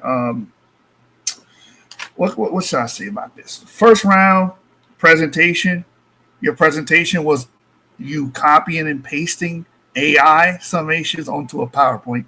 So that automatically goes into Cedrick's favor. He actually had PowerPoint presentation where that he presented the information well and explicated it well. So presentation wise, strength of argument is definitely going to Cedrick, because again, his argument was succinct, easy to follow. He brought up the primary sources, the physical evidence of the settlements, the corroboration of the corroboration of his existence, and in the event that happened when he got here, Columbus got here. He went in on that. He brought up the first African to be here, and he gave dates, chronology. Your argument was all over the place. You gish-galloped a lot. You relied on pettifogging the entire time. You showed us a bunch of things that cannot be verified, just as predicted by Cedrick. So strength argument doesn't go in your favor. I mean, consistency doesn't either. You're all over the place. You even contradicted your argument. You basically brought up Columbus's DNA again, but you said that he didn't exist before, but you brought up that we have his DNA again in the first round. Relevancy, again, we don't see no dates here. We don't know where this stuff is coming from. You're just telling us that it's evidence. You're just telling us it's evidence. You're not showing us, and citations obviously go towards said. The first round in the opening goes to Cedrick. I don't know, how do you win a round like this? This is piss poor. You should be ashamed of yourself. How do you expect to win something like this? Anyway, let's go back. Let's go to the second round. I'm turning my journal page. I'm ready to hear Cedrick's second round. Even though I already know what's going to be said here, I'm just going to go over and play it again. Sorry, you guys got to sit through 20 more minutes of this, but the debate was long, and I did promise that I was going to do this. So here I am. All right. That being said, before we get into the second round festivities, just a little bit of a channel promotion, if you will. Let me show y'all what we got coming up this Wednesday. I'm hoping my man Super Wavy can get this thing handled for me. This face off between the Okay, I'll see what's going on. Show got to go on either way. All right, Cedrick, your 20 minutes ready to go. Time to start when you start. Okay, ladies and gentlemen, what you just witnessed was a demonstration in betting the question. Realize that there was not one source presented for any of the claims JJ was making. I guess since I'm gone first, I handicapped him, and he no longer has the ability to reference the pseudo sources making the claims. Let me get into the business of that. JJ has been making claims of using Dr. Theodore's score, right? He's a well-respected population geneticist whose groundbreaking research has been instrumental in understanding the migration patterns of indigenous peoples of the Americas. His work focuses specifically on mitochondrial DNA, which is passed down maternally and can be traced to reveal the origins of ancient populations. Sker's research provides clear and compelling evidence that Native American populations are primarily descended from East Asian ancestors who crossed the Bering Land Bridge more than 10,000 years ago. Through the analysis of genetic markers in Native American and East Asian populations, Sker was able to identify significant similarities, further solidifying the theory that Native Americans migrated from Asia, not Africa. It is important to note that Dr. Sker's work is based on years of meticulous research, peer-reviewed publications, and solid scientific methodology. Nowhere in Dr. Sker's extensive body of research does he suggest any significant African migration in the Americas before Columbus. His conclusions align with the broader scientific consensus on the origins of Native American populations. Any attempt to claim his research supports an African presence in pre-Columbian America is a serious misinterpretation of his work, misrepresentation of his work. Despite the clear and unequivocal conclusion drawn by Dr. Skurs, Mandinka and other proponents of the African migration theory have intentionally misquoted and twisted Skurs' findings to fit their narrative. That is what JJ was doing this now, presenting you with the African migration theory, which claimed between 2,000 and 5,000 years ago. They take the genetic research and selectively use portions of it to support their baseless claims. However, when we examine Dr. Skurs' work in its full context, it becomes clear that his findings are focused solely on East Asian ancestry, not African migration. Skurs' research highlights the shared genetic markers between Native American population and East Asian groups, specifically those from Siberia and Northeast Asia. Those markers found in mitochondrial DNA paint a clear picture of Native Americans are linked to these populations through migrations across the Bering Land Bridge. At no point does Dr. Skurs suggest that African genetic markers are prevalent in Native American populations in a way that would indicate pre-Columbian African migration to the Americas. This is a critical issue because it demonstrates, again, a fundamental misunderstanding of the scientific method. JJ is out of his league. Skurs' conclusions are based on rigorous analysis of actual genetic data from Native American populations. And he and other geneticists use concrete empirical evidence to make their findings. In contrast, those who claim Skurs' work support an African migration theory are relying on a misrepresentation of the data, taking its word out of context and ignoring the overall evidence in his research. Now, JJ was throwing a lot of stuff to see if it stuck on the wall, yet he didn't direct you to a particular book, a particular finding, a particular research paper. He was just blabbering from the mouth. Man, this is intellectual dishonesty at its finest, making a whole bunch of begging the question claims, yet don't support it by showing you an actual source. He will not be able to show you a source. It is clear that the theorists, like he's telling you, he's making up his theory, have deliberately misrepresented Skurs' work. The suggestion that Skurs' findings support the ideas of African migration is not only misleading, but it's also gross distortion of scientific fact. Skurs' studies have revealed that Native American population exhibit low genetic diversity and greater differentiation compared to populations from other continents. This pattern aligns with the southward dispersals from the Bering Straits, indicating a single migration wave into the Americas. You can find that in PubMed. There, right there, there's a .gov. You see, I present a link to where my reference comes from.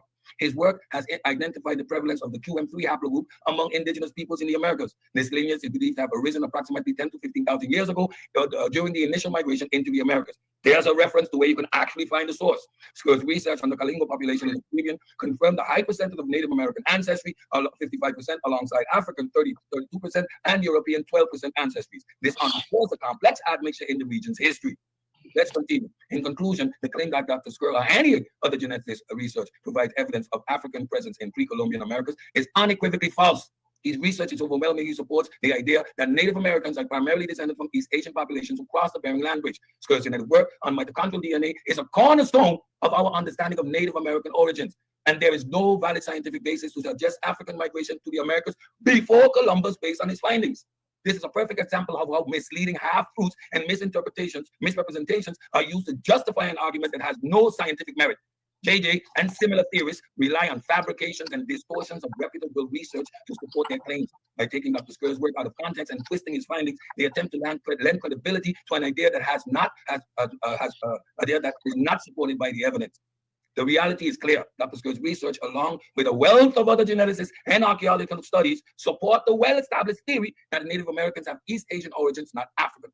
The misuse of his work in an attempt to mislead and confuse. But when we look at the full body of evidence, the true narrative is undeniable. One of the key arguments put forward by JJ is the claim of dental traits. Now, I'm going first, so I'm chopping his head off. Can't bring these things up, but I'm going to address all that pseudo nonsense he brought up.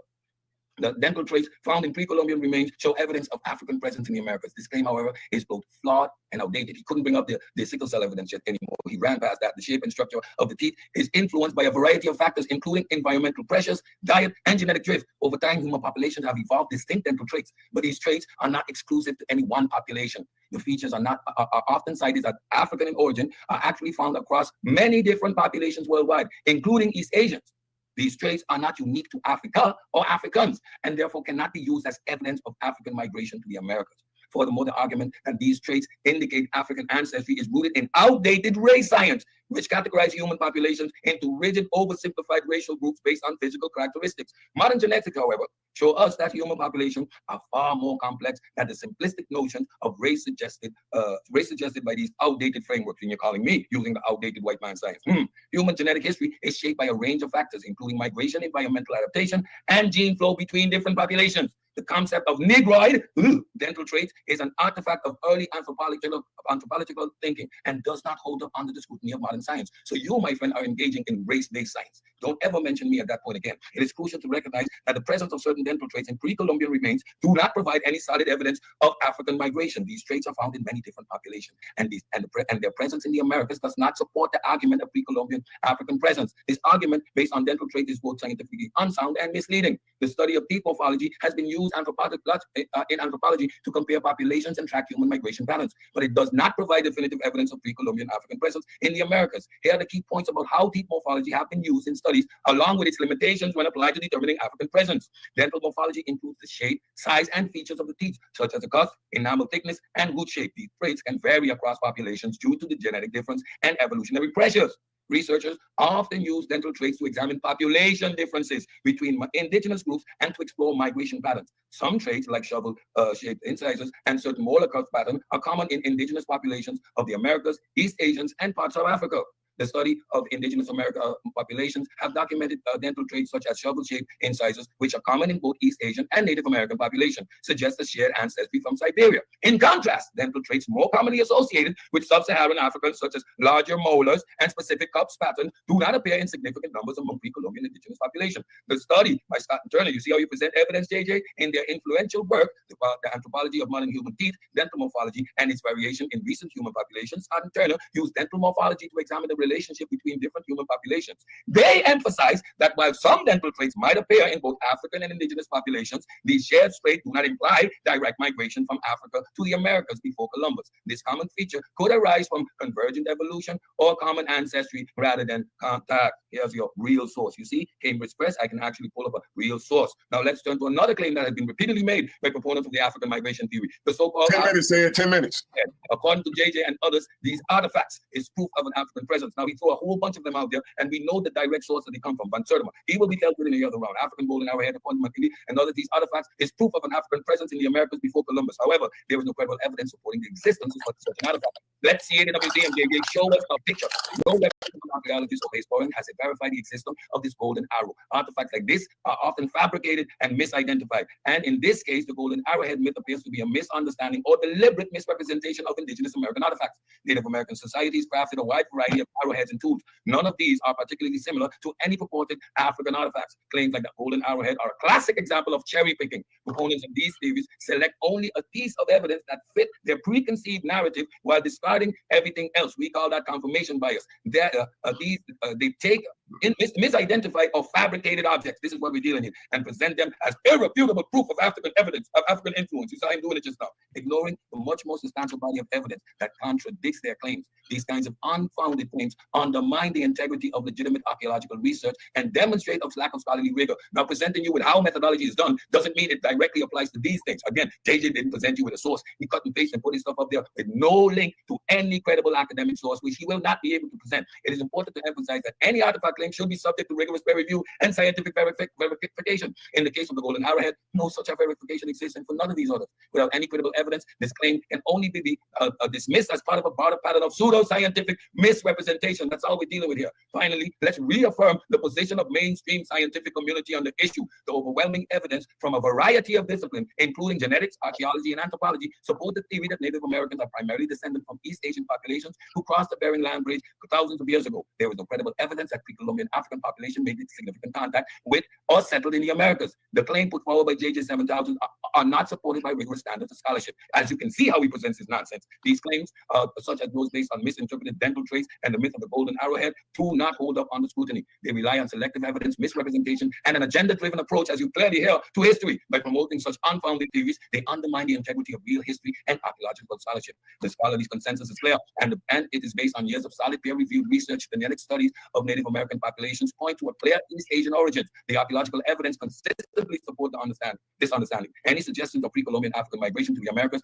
is not supported by the evidence. It is essential that we rely on credible evidence-based research rather than falling for distortions and fabrications of fringe theories. We had a clear demonstration of that. There's an old saying, a well-organized lie defeats a disorganized truth. But here's the problem from JJ. I don't have a disorganized truth. I have a meticulously structured, verifiable, historical, and scientifically backed truth that utterly crushes his tangled web of lies. And now, as we expect, his pseudo history is dying at its source. Take his blatant misuse of Theodore work as he was spitting it out there, genetic evidence. A perfect example of how pseudoscience always collapses under the scrutiny. Scores of respected geneticists whose research is in no way supports 7000's ridiculous claim. But like all frauds, he cherry picks and distorts, hoping nobody checks. Well, I did. No way in Skur's peer-reviewed studies is there any support for pre-Columbian African migration to the Americas. In fact, Skur's work reinforces the exact opposite, that Native American population descend from Asian Siberian migration. So once again, a pseudo always dies at the source. And then there's this outdated dental morphology nonsense. This relic of bad anthropology was discarded ages ago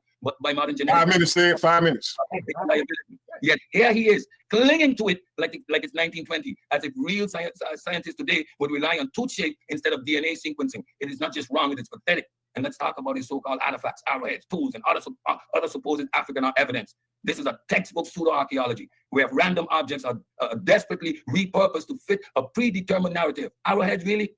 As if independently developed stones aren't found all over the world. Where are those controlled excavations? Where's the peer-reviewed proof of African settlement? It doesn't exist because its arguments are built on misrepresentation, fabrications, and wishful thinking. At this point, JJ, it just isn't wrong. He's intellectually bankrupt. He's not presenting evidence. He's throwing out garbage and hoping no one notices the stench. But his lies are disorganized. And my truth is sharpened like a blade. The only thing left for him to do now is either double down on his fraud or finally admit he's outmatched. Either way, his pseudo history is already dead. I yield the floor. Making up sources, presenting us with begging the question nonsense, not having any credible sources. You're not directing us to anywhere. You're giving us your made-up nonsense. I told you, Dunning-Kruger on steroids. That's what we're dealing with here. You're out of your league. You're disrespecting the audience by presenting the nonsense the way you're presenting it. I'm ashamed of you. Cedrick Ortega with a powerful Get the hell out of here. round in the building. We're going to move to the legendary Mandinka Mali for his 20-minute. All right, so that was the round. Again, it's 20-minute rounds. I do have it sped up 1.5 times. Maybe we got to go 2. I don't know. I think we got great pacing. It's an hour and a half. Maybe in 3 hours we'll be finished. But, all right, this is what he brought out. He pointed out the obvious. Cedrick pointed out the obvious in the beginning of his second round. He basically came out and said, JJ did not present one source. He did not. And he's referencing JJ's first round. We did not see any sources. Just a bunch of AI generated summations of, garbled mess. And then he goes into the Native American DNA and Skur's research, pretty much saying that all of Skur's research is saying that the pre-Columbian population largely consists of our East Asian, extrapolated people. We don't see these African extraction of people. We don't see it. We just don't see it from the fossil remains, the DNA being extrapolated from these remains. We do not see it. So he spent some time discussing that, which pretty much is a crushing blow to the argument because, again, the topic is, did Columbus reach America before Africans? What you would have to show and prove is DNA, which JJ is about to try to attempt again in the second round, which is going to be, hysterical. But anyway, he goes on to talk about how genetic diversity proves that these people that were here before Columbus, these pre-Columbian population, came here through the Bering Strait. They did not come here from Africa. And he's, again, going into Skur's research. Then he brings up haplogroup Q-M3, which people that are familiar with Yap Gang, we know that QM3 is a Pan-American haplogroup. It was here before Columbus. We don't see the African genetics over here until, just like Sid said in the first round, post-slavery. He goes on to say the geneticists, the consensus of the geneticists say that Native Americans have East Asian origin, not an African origin. Again, this is on topic because if they were here during pre-Columbia's time, then these geneticists would have been able to detect these obvious African haplogroups and African frequencies. We don't see it. And then he goes into, he masterfully debunks teeth morphology and basically tells you that teeth morphology is plastic. It is not unique to just one group of people. So just pointing to, which JJ did try to do this, he did use teeth morphology in his argument just pointing to, they have an African gentle morphology when Africans have it, East Asians have it, and of course the ancient Americans have it. He brings up that JJ is relying on outdated race science and race-based science because, again, he's using dental morphology trying to identify people that goes with craniometry and the race-based science of the past in the 19th century. He talks about how evolutionary pressures and genetic structure pretty much determines whether or not someone's going to have a certain dental morphology, and this is why we see it in the tropic areas. They have similar morphology or shape form of teeth in Americas, Asia, and Africa. Basically, so it does not mean they directly descend from one or the other. He says shared ancestry is always implied from East Asians to Americas, not Africa. He brings up Scott and Turner's paper, an actual source that deals with the dental morphology, as well as, and they denounced the idea that Africans were here based off of molars and the shapes of teeth. Then he goes into the golden arrowhead and basically gives a long breakdown on that. None of that stuff was verified that Ivan Van Sertima was claiming. He brings up the scholarly consensus, the fringe theories. He discusses the claims of pre-Columbian African archaeology, and pretty much all of this stuff is based on outdated archaeology, science, paleontology, anthropology. And he basically said JJ was arguing like it was the 1920s, which is true. And what I'm noticing a pattern here, what Cedrick is doing, the first half of his rounds, he's bringing the sources, the evidence. And in the second half of those rounds, he's basically debating the debater. And again, Honey Clark, the one judge that debated against him, that's what she hyper-focused on. But again, this was great information. He tackled genetics. He tackled dental morphology.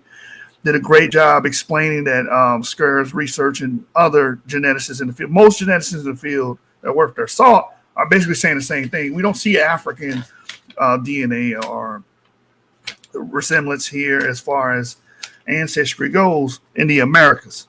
He did a great job explaining that. So now let's go to JJ7000. Let's go to his round and let him pontificate, man.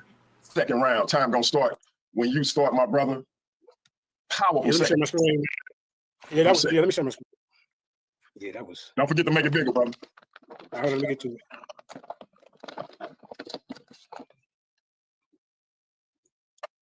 We got Sage the Savage back in the building.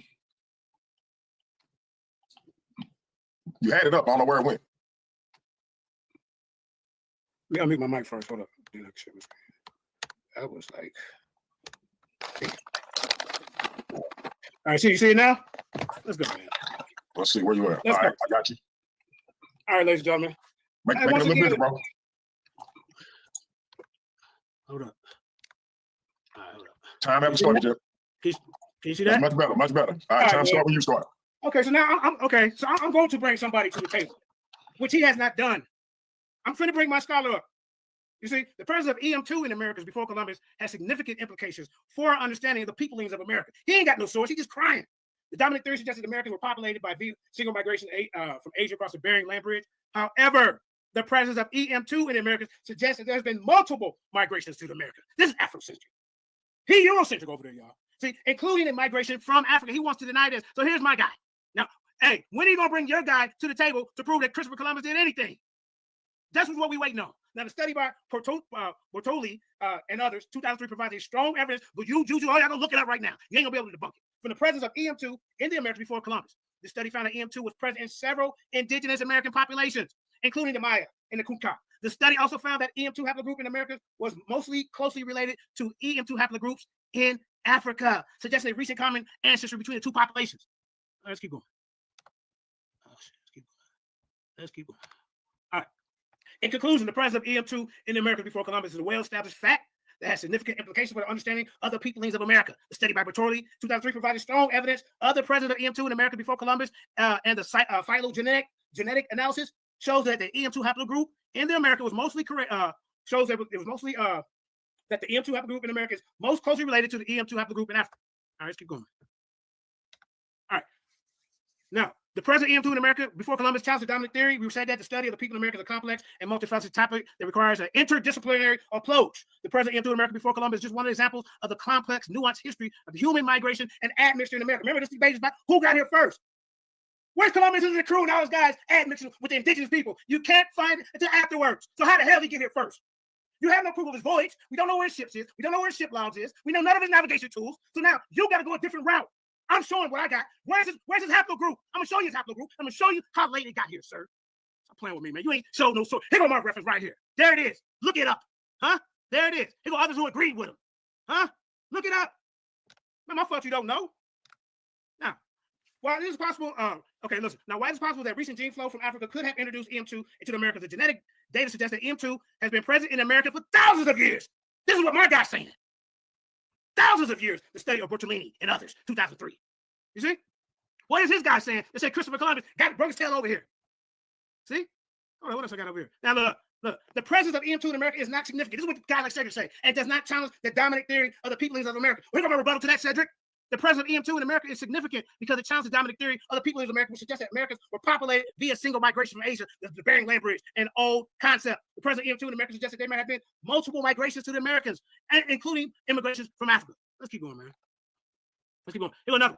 Look. The study by Bertolini, here go my where your source at? Here go all the people that came against him. Here go his rebuttals, y'all. I already checked my guy. Where's his guy? We're going to see the navigation routes. And where did the leader land? In the Pinta. Where did that land? In the Santa Maria. How come it ain't in the museum right now? Cedrick, show us that. Show us where he located his body at. They got him buried in 3 goddamn different places. Show us that. Show us authentic letters of this guy, Columbus. Show us that, sir. Show us authentic handwritings. Show us first-hand primary accounts of his family. So I looked it up. Ain't none of them connected. None of them. Well, the story, look at this, y'all. Well, look at the question. The study has methodological implementation, and the results should be interpreted with caution. Now, I'm going to bring y'all to the study that I'm bringing to y'all. What study has he brought to prove that Christopher Columbus came here before anybody? Well, it's true that all studies have methodological limitations. The study, here's my source guy. I'm bringing them to the table. Use a reverse methodology to analyze the genetic data. The study uses a large sample size and variety of genetic markers to analyze the data. Now I'm showing them how he did it, y'all. Cedrick ain't done that. He just want to come over here and tell somebody what they don't understand, and you don't understand nothing.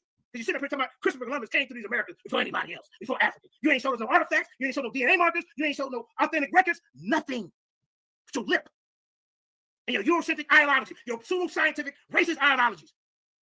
Now, let's keep going. And the result were consistent with the presence of EM2 in the Americas. Additionally, this study findings have been confirmed by subsequent studies, including the study by Caffaret, and found that EM2 in several indigenous American populations. He's trying to say that none of our bloodline is in any of the indigenous populations. None of us, y'all. Can you believe this? And they got oral traditional stories, and they're telling them that they met up with goddamn Africans. And he want to dispel that, but he believes it's myth of Christopher Columbus. But look, that's got a story of myth or voyage about Avocado II. He wants to shut it down. It's pseudo. I ain't never heard any of the pseudo people say that the story of Christopher Columbus was pseudo because this is their agenda. I'm here to shut it down. Let's keep going, man. And look at this. Look at this. Here go my guy. Where your guy? Counter argument number 5. The present EM2 in America is due to contamination or sample error. See, I checked it. Rebuttal. The genetic data was carefully collected and analyzed to minimize the risk of contamination or sample error. The study of Bertolini 2003 used a robust methodology to analyze the genetic data, including a use of multiple genetic markers in large sample size. He keep telling you how you're doing this. Let's keep going, man. I got a lot. Here you go. But prove incredible. Look at this. Here you go. Look him up. Huh? They got the numbers for you. Now, evaluate credibility of the author. This is how I did mine. When it said to go show anything how he did it. Check the author's qualification expertise in the field of genetic anthropology. I asked the search engine, please make sure you do not use hypothetical sources, cross-reference them, and vet them. Swin and Cedrick showed anything, any source or anybody he had brought up here. Nothing. Check the author's qualifications. Let's keep going, man. I'm running out of time. I got a lot to say. Let's go. What's this? What's this? Huh? Look at this. Here's a source. Mitochondrial DNA and Y chromosome variation in American Journal of Physical Anthropology 122.2, 127.36. It's not my fault that you use a ChatGPT-3, which is not a search engine designed for academic and scientific study, sir.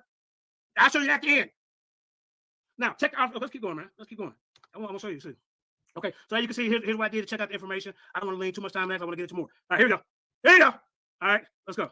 Now, this thesis aims to investigate the presence of the African haplogroup EM2 in pre-Columbian America, exploring the implications of the findings on our understanding of ancient human migration and population dynamics. This is where you're going to have a problem, y'all. This study will examine the genetic relationship between EM2 and the European haplogroup I-M253, I-M26. I got to bring it out for him, but he don't even know. I-P37, I-P215, I-M170, highlighting the late arrival of these European haplogroups in the Americas. You better be showing us how they got here before us. It's a race. Not just your lip, not just definitions. It is a race, sir. You'll be telling me, no. Look, you want to talk about Delmore now? You ain't disproved none of that.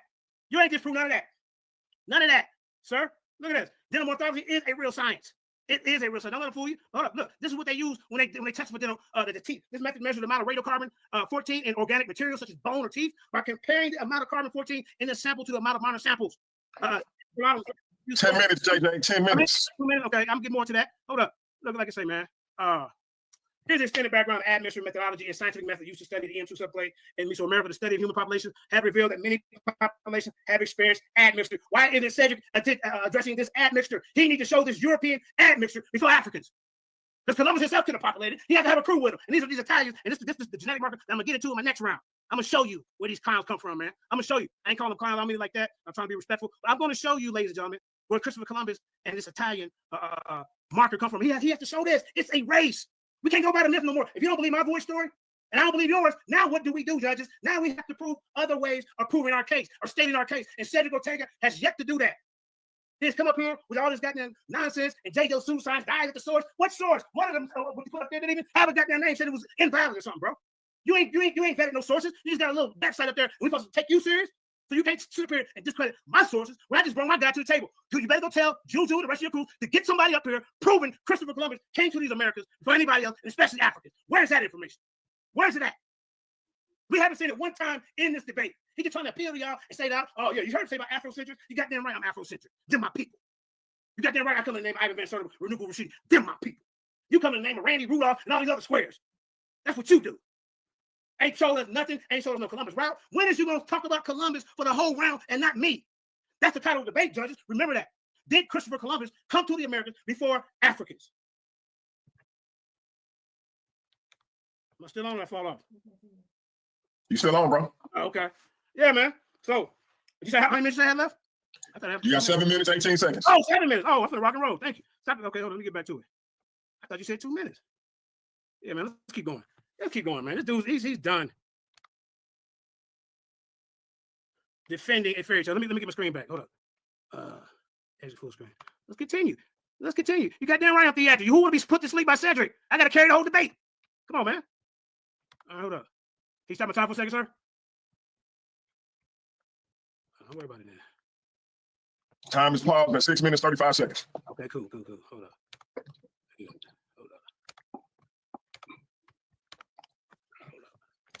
Let's get back to it, man. And if y'all ever need to see your time, let me know and I'll share my screen. It's as simple as this.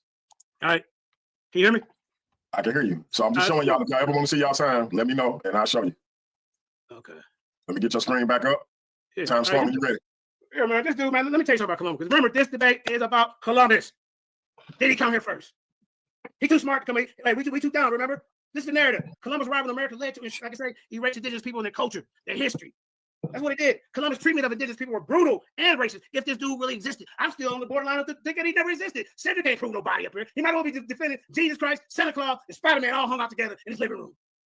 You've been bamboozled and hoodwinked to believe in the white narratives of Christopher Columbus, but disregard the black narrative of Abercrombie II, our African stories. Look at this, man. Let me get back to my information. Let me get back. Let's see, where was I at? I thought my time was up. Hold up. I'll keep going. Don't stop it. Don't stop it. Let's see. Hold up. Let's see. Yeah. I want y'all to think, when has he presented anything to us about Columbus? Hold on for a second. Information. Hold on. I'm gonna keep talking. Okay. Can you see my screen? More technical difficulties. I do not see this. Like I said, ladies and gentlemen, put me on the big screen. Like I said, I came here, man, to fight against a narrative that's been in our community for a long time. And that is that us as a people, we weren't intelligent enough to navigate. We weren't intelligent enough to build empires. This is what the Eurocentrics are promoting. I brought a lot of evidence towards my side. I'm not saying there's conclusive evidence. I'm saying there is a lot of evidence that we need to look at. Cedrick's believing in a story that was told to us as a child. You see? Like I say, man, I have brought you a lot of information, and in my last round, I'm going to go into the sciences of the study, the methodologies of them studying these minerals, studying these cottons, these oral traditions by other explorers. There's oral traditions saying that they had encounters when they met up with indigenous people. That yes, there are Africans here. So, like I said, man, How much time I got left? You got 3 minutes, 30 seconds. Okay, let me get back to my information. This 20-minute debate is long. I'm with it. I'm with it. You keep my time going. I'm with it. I'm with it. Yeah. I won't, but like I said, my question, ladies and gentlemen, I don't care if you do or don't like me. This ain't about that. This ain't about that. This is about the validity of his information versus the validity of my information, of my thesis, of my information, of my research that I came across.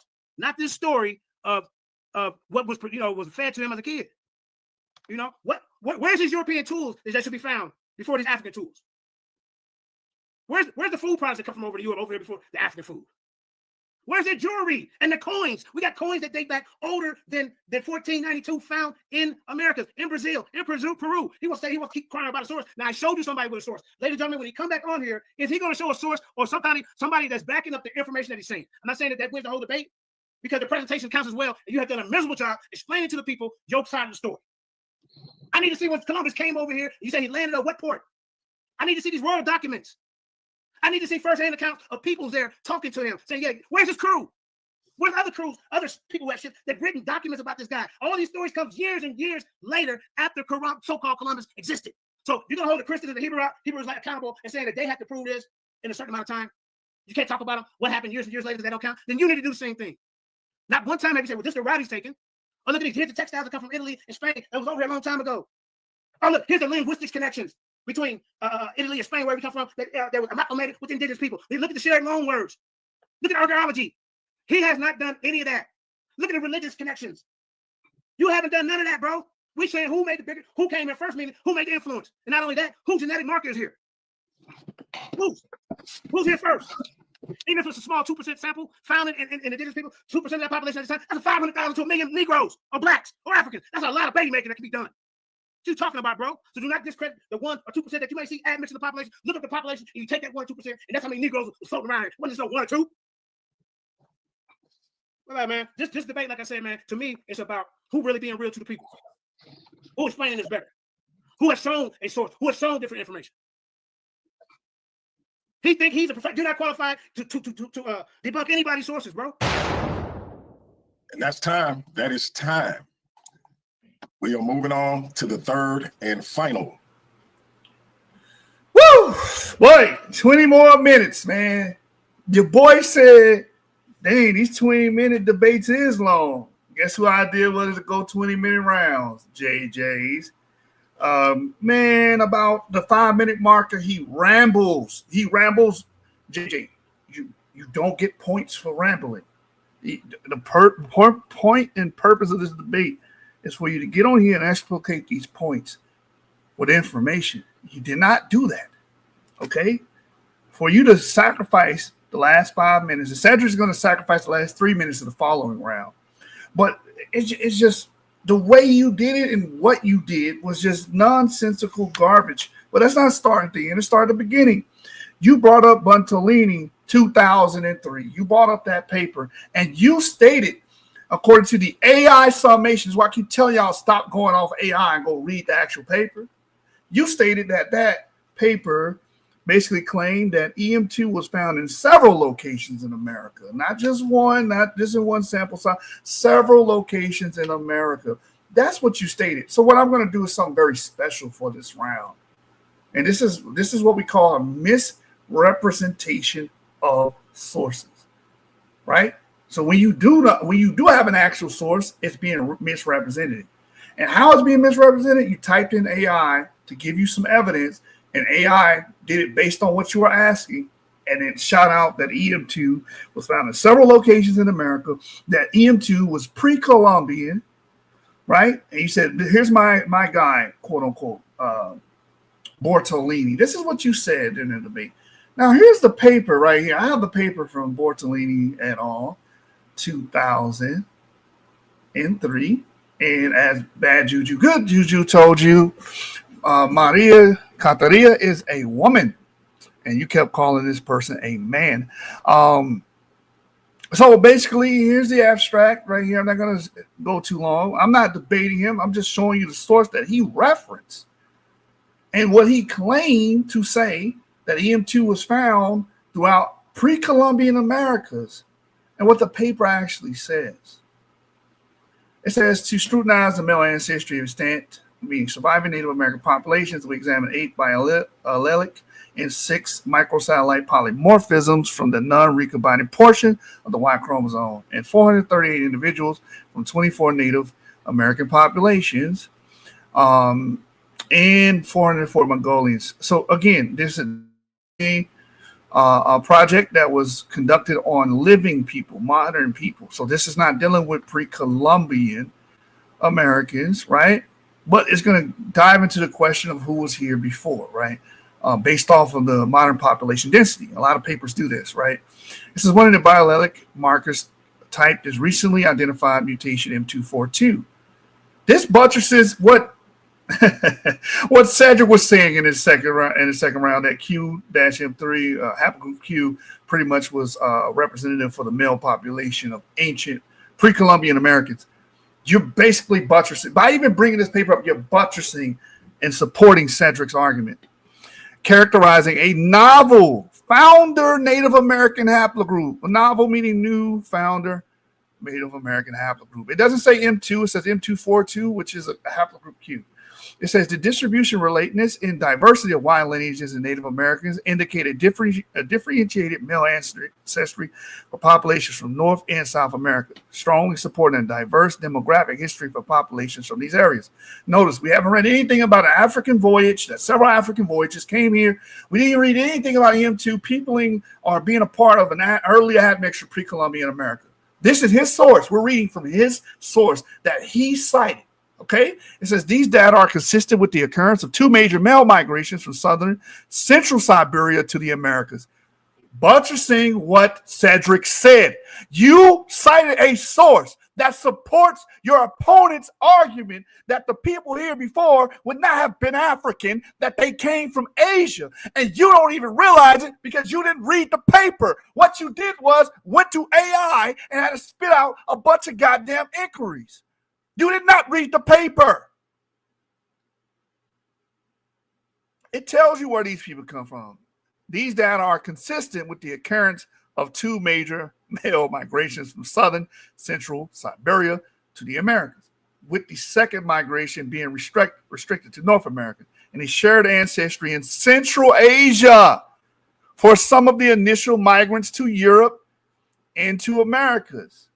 The microsatellite diversity and distribution of a Y lineage specific to South America, Q-M19, indicates that certain Indian populations have been isolated since the initial colonization of the region, suggesting the early onset for tribalization of Native Americans. Age estimates based on Y chromosome microsatellite diversity placed the initial settlement of the American continent 14,000 years ago in relative agreement with the age of well-established archaeological evidence.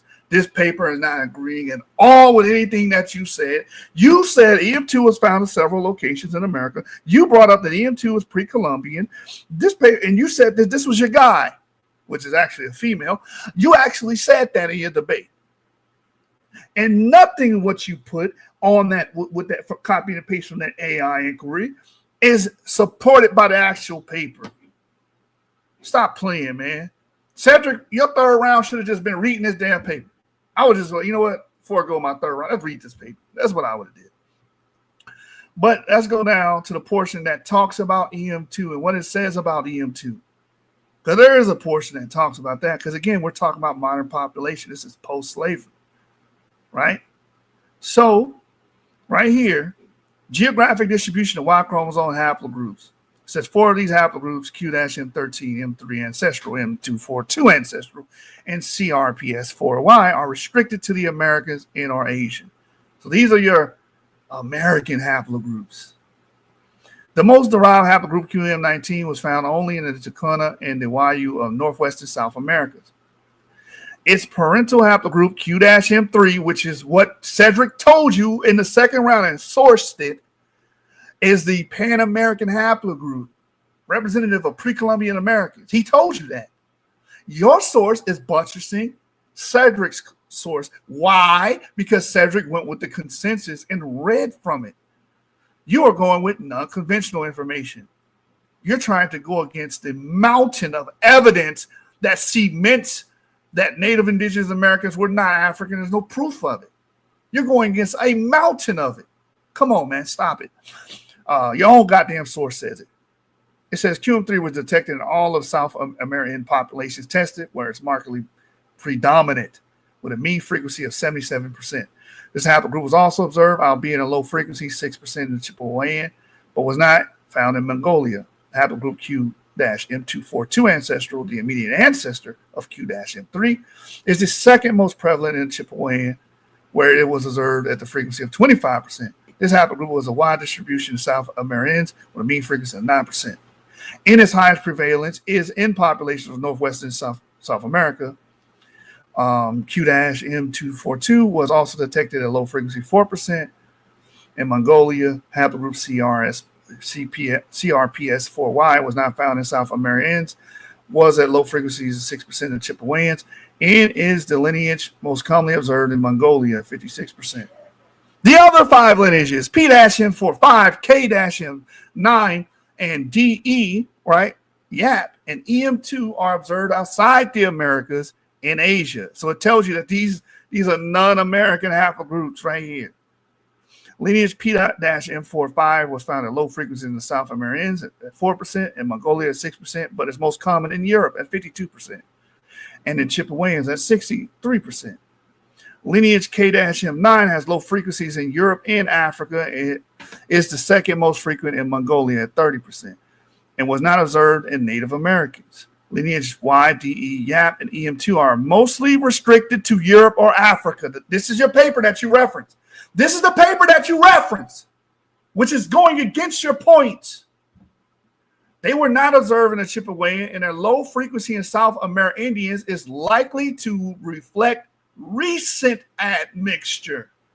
That's what the paper you cited actually says. Now, you can pull that bullshit with people that don't study, but people that actually read and understand the information, they're actually going to fact check your ass. You can't play them games with us. You can't pull the wool over our eyes. You guys have to actually study and research the material in question. You can't just throw shit on a damn stream and then expect to bamboozle people, even though that's what you guys been getting away with for all these years. But then you expect everyone to vote for you. How are we going to vote for this? This is a misrepresentation of Bartolini's work. She never said any of those things that you claimed in the second round. This is sad. This is an automatic DQ. You're disqualified. But I'm going to continue to go through your damn round for shits and giggles. For shits and giggles. It's an automatic disqualification. So, again, that paper does not buttress any of your claims. You said several African voyages to the Americas. You said Bartolini buttressed that. That was a lie. You said the EM2 was found in several locations in America. That was a lie, according to Bartolini. EM2 pre-Columbian, that was not even supported by your source. This is a classic misrepresentation of the source. Therefore, you're docked on that. All of those points go in the garbage. You also said, I'm going to show you Columbus's haplogroup, but within the same breath, you said Columbus doesn't exist. Again, consistency. You are contradicting yourself. How are you going to show DNA for someone that doesn't exist? You also said EM2 was present in America for thousands of years, and then you mentioned Bartolini again, and you mentioned what's his name, Carfet et al. In 2008. I can pull his paper up, and I guarantee you, it's not going to say that. It's not. I can guarantee you, but I'm going to show you that it doesn't say that. Let me see if I can pull it up real quick. Carfet et al. 2008. Let's type it in. Let's see if it pops up. Let's see. Yeah, this has nothing to do with the subject. I just pulled something up that had nothing to do. This is what came up. New binary polymorphism reshaping increased resolution in human Y chromosomal haplogroup tree. Tatiana M. Carfet, 2008. Oh, that's not the paper I don't know what paper you referenced. All you said was Carfet et al. 2008, and this is what pulled up. What was it supposed to do?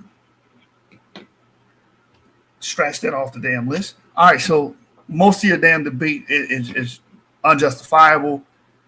Your sources don't say what you're claiming it says, and we're supposed to just go along with it because you made the damn claim.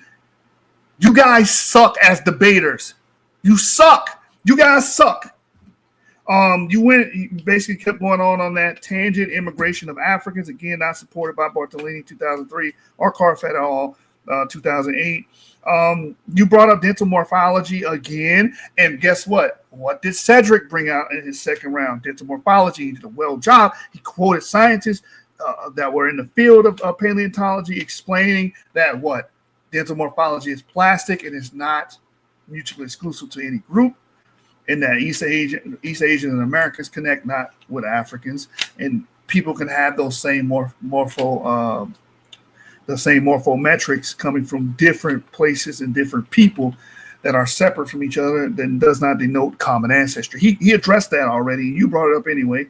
Then you start bringing up papers from 2012. All it said was 2012, 2018. It didn't give us the actual name or paper.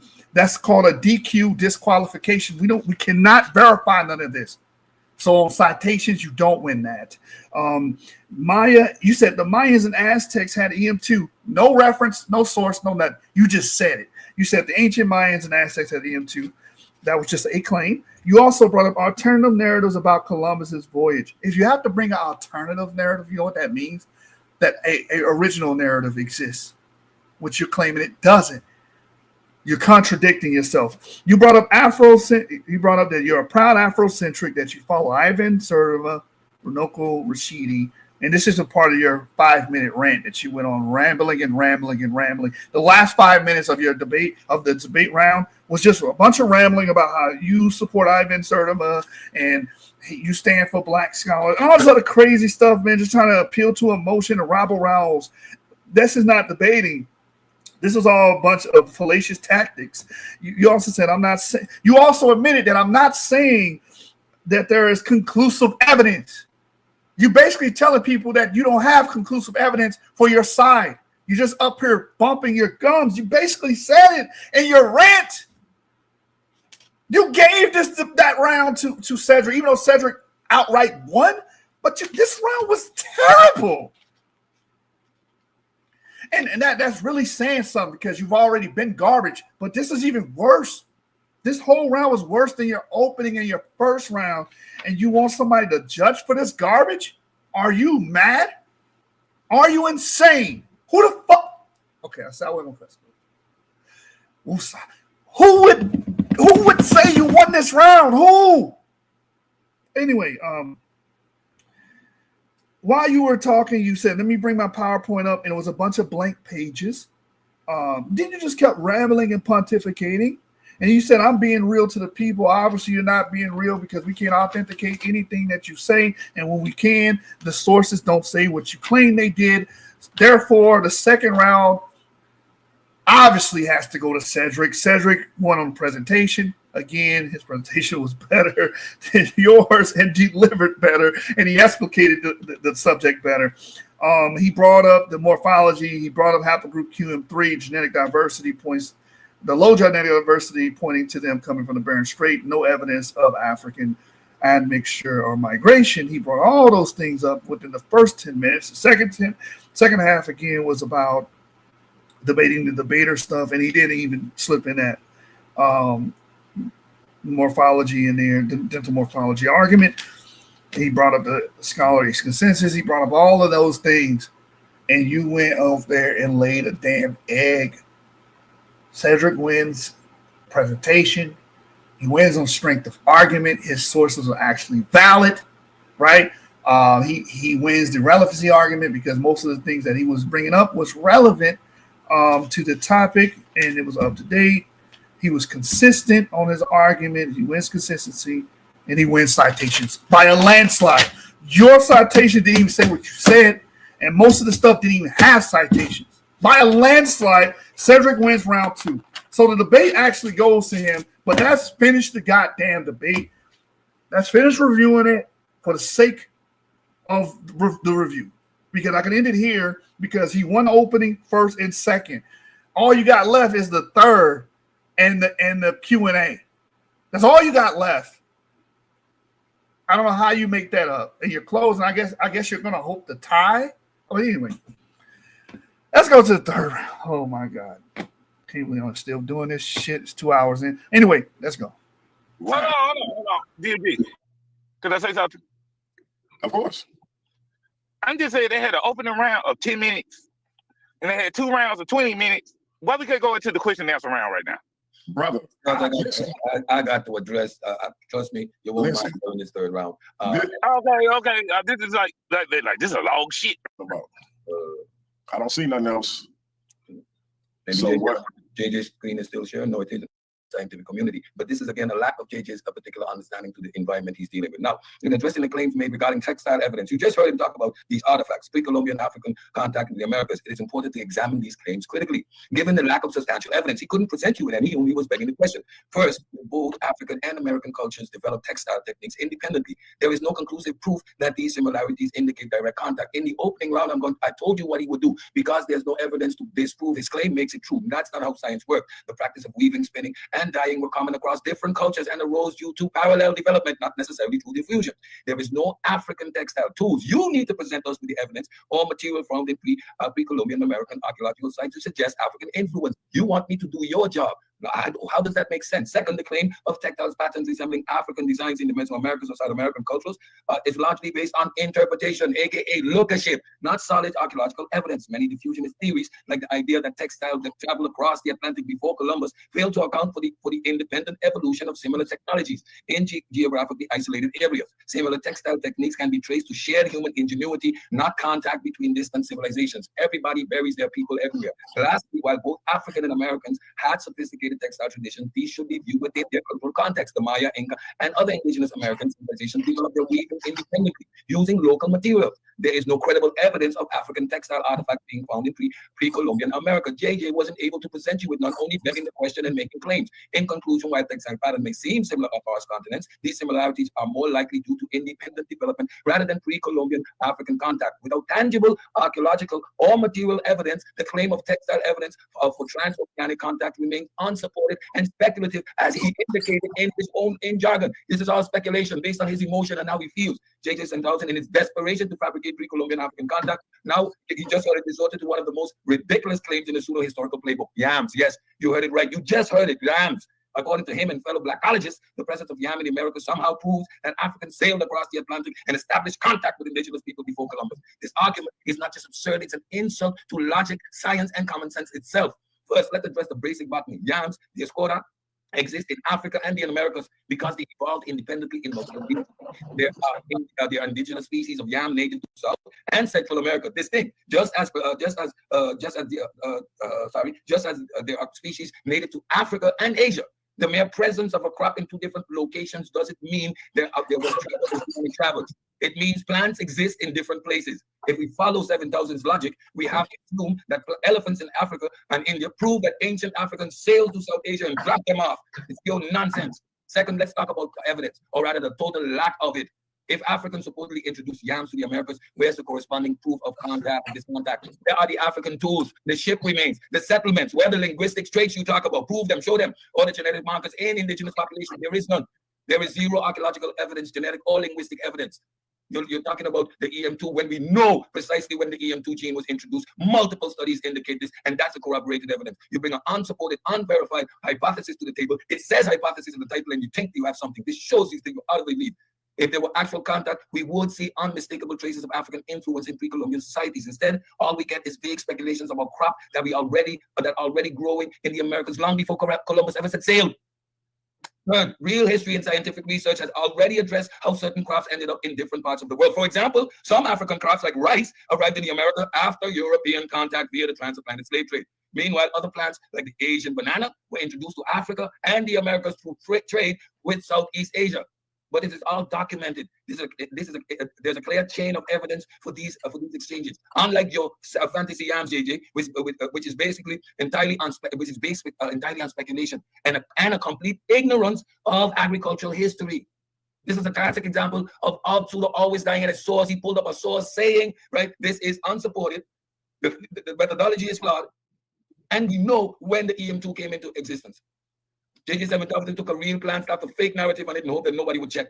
But the fact is clear: yams in the Americas are not proof of African contact. Just another failed attempt at rewriting history to fit an agenda. This argument is rotten. Just like VJJ7000's credibility, it belongs in the trash. What you doing up here, brother? Now, let's take a look at the blackology phenomenon, because you accused me of attacking that. Yes.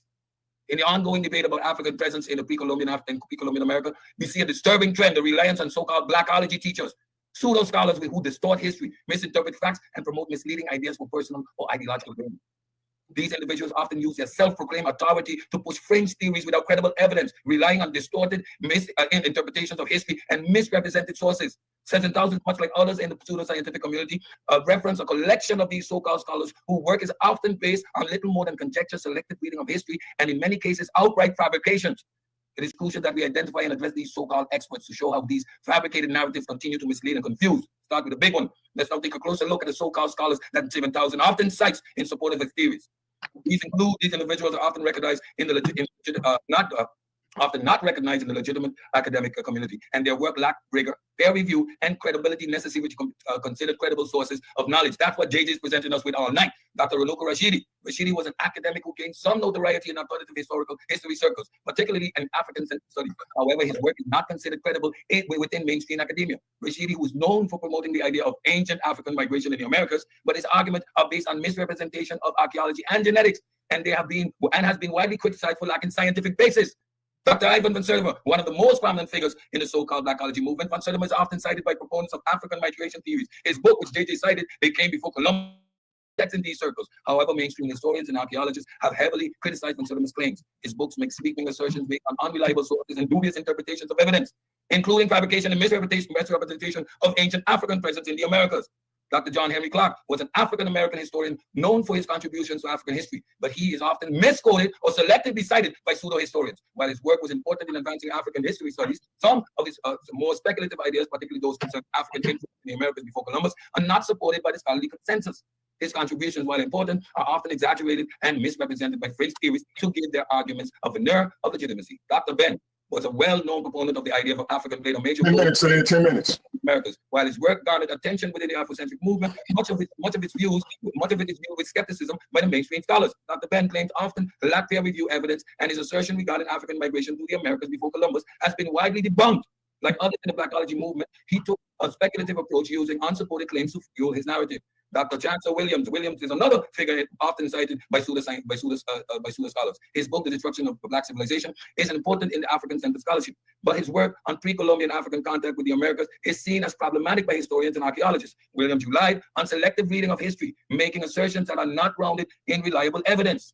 VJJ7000 has now reached the peak of delusion by claiming Ivan van Sertima was never debunked or refuted. This is not just false, it's an outright lie that shows he either hasn't read the critique or is deliberately ignoring them. Either way, his claims collapse under the weight of real scholarship. First, van Sertima's theories of pre-Columbian African contact were directly refuted by professional archaeologists, anthropologists, and humanists. The most comprehensive academic takedown came in 1997 when Dr. David Ortiz de Montalino, Dr. Gabriel Hasle Vieira, and Warren Barbeau published Robbing Native American Cultures, Van Sertima's Afrocentricity and the Olmecs in a peer-reviewed journal, Current Anthropology. The paper exposed van Sertima's errors, including misrepresentation of archaeological evidence. He cherry-picked and distorted data to fit his claim, saying what JJ is doing. Lack of primary sources. His evidence was built on speculation, not documented history. Lookmanship, selective use of linguistics. You talk about linguistics, I know why. He made wild, unproven connections between African and Mesoamerican languages. False claims about African skeletons. There is no genetic or skeletal evidence of pre-Columbian African presence in the Americas. None.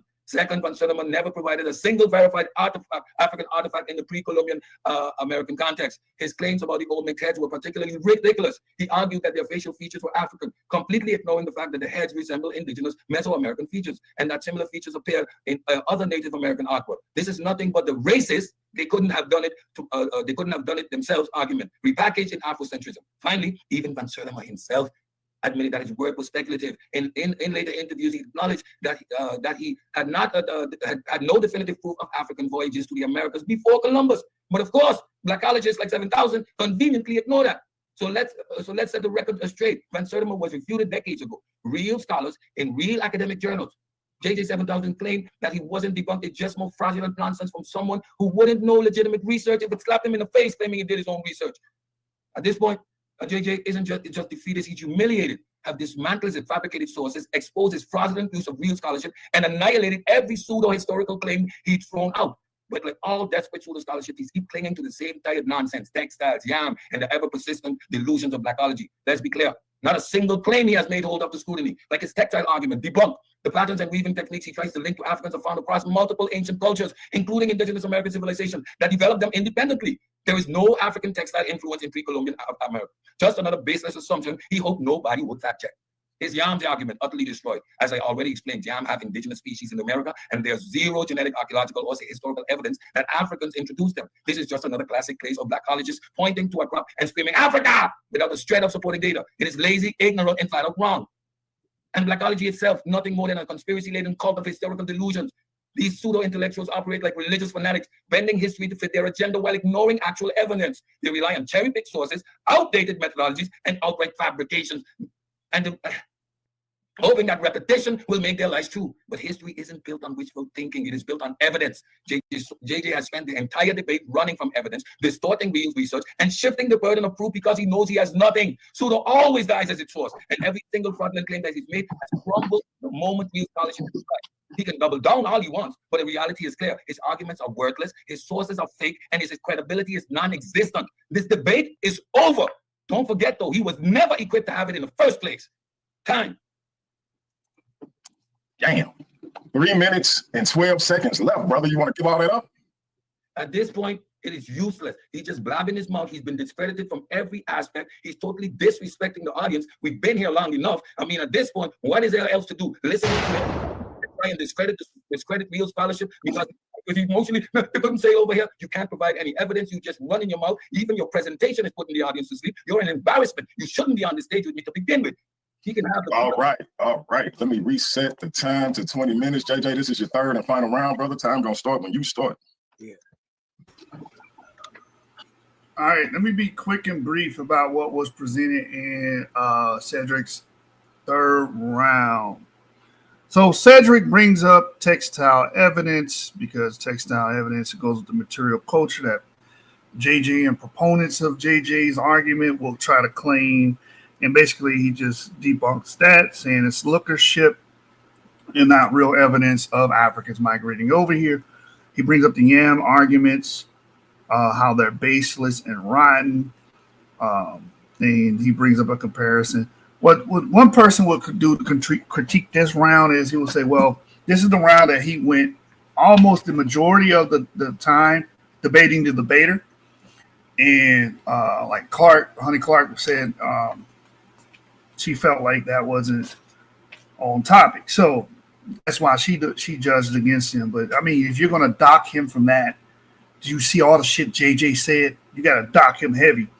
But he said blackology, pretty much he brought up all the blackology teachers and the people that support fringe theories, Runoko Rashidi. Even in the second round, the bottom of the second round, in JJ's turn, he said that he represents Runoko Rashidi and Ivan Van Sertima. So this was on cue, right? But one would say, oh, what does this have to do with the topic? I think it does have a lot to do with the topic because these people teach that Africans were here before Columbus.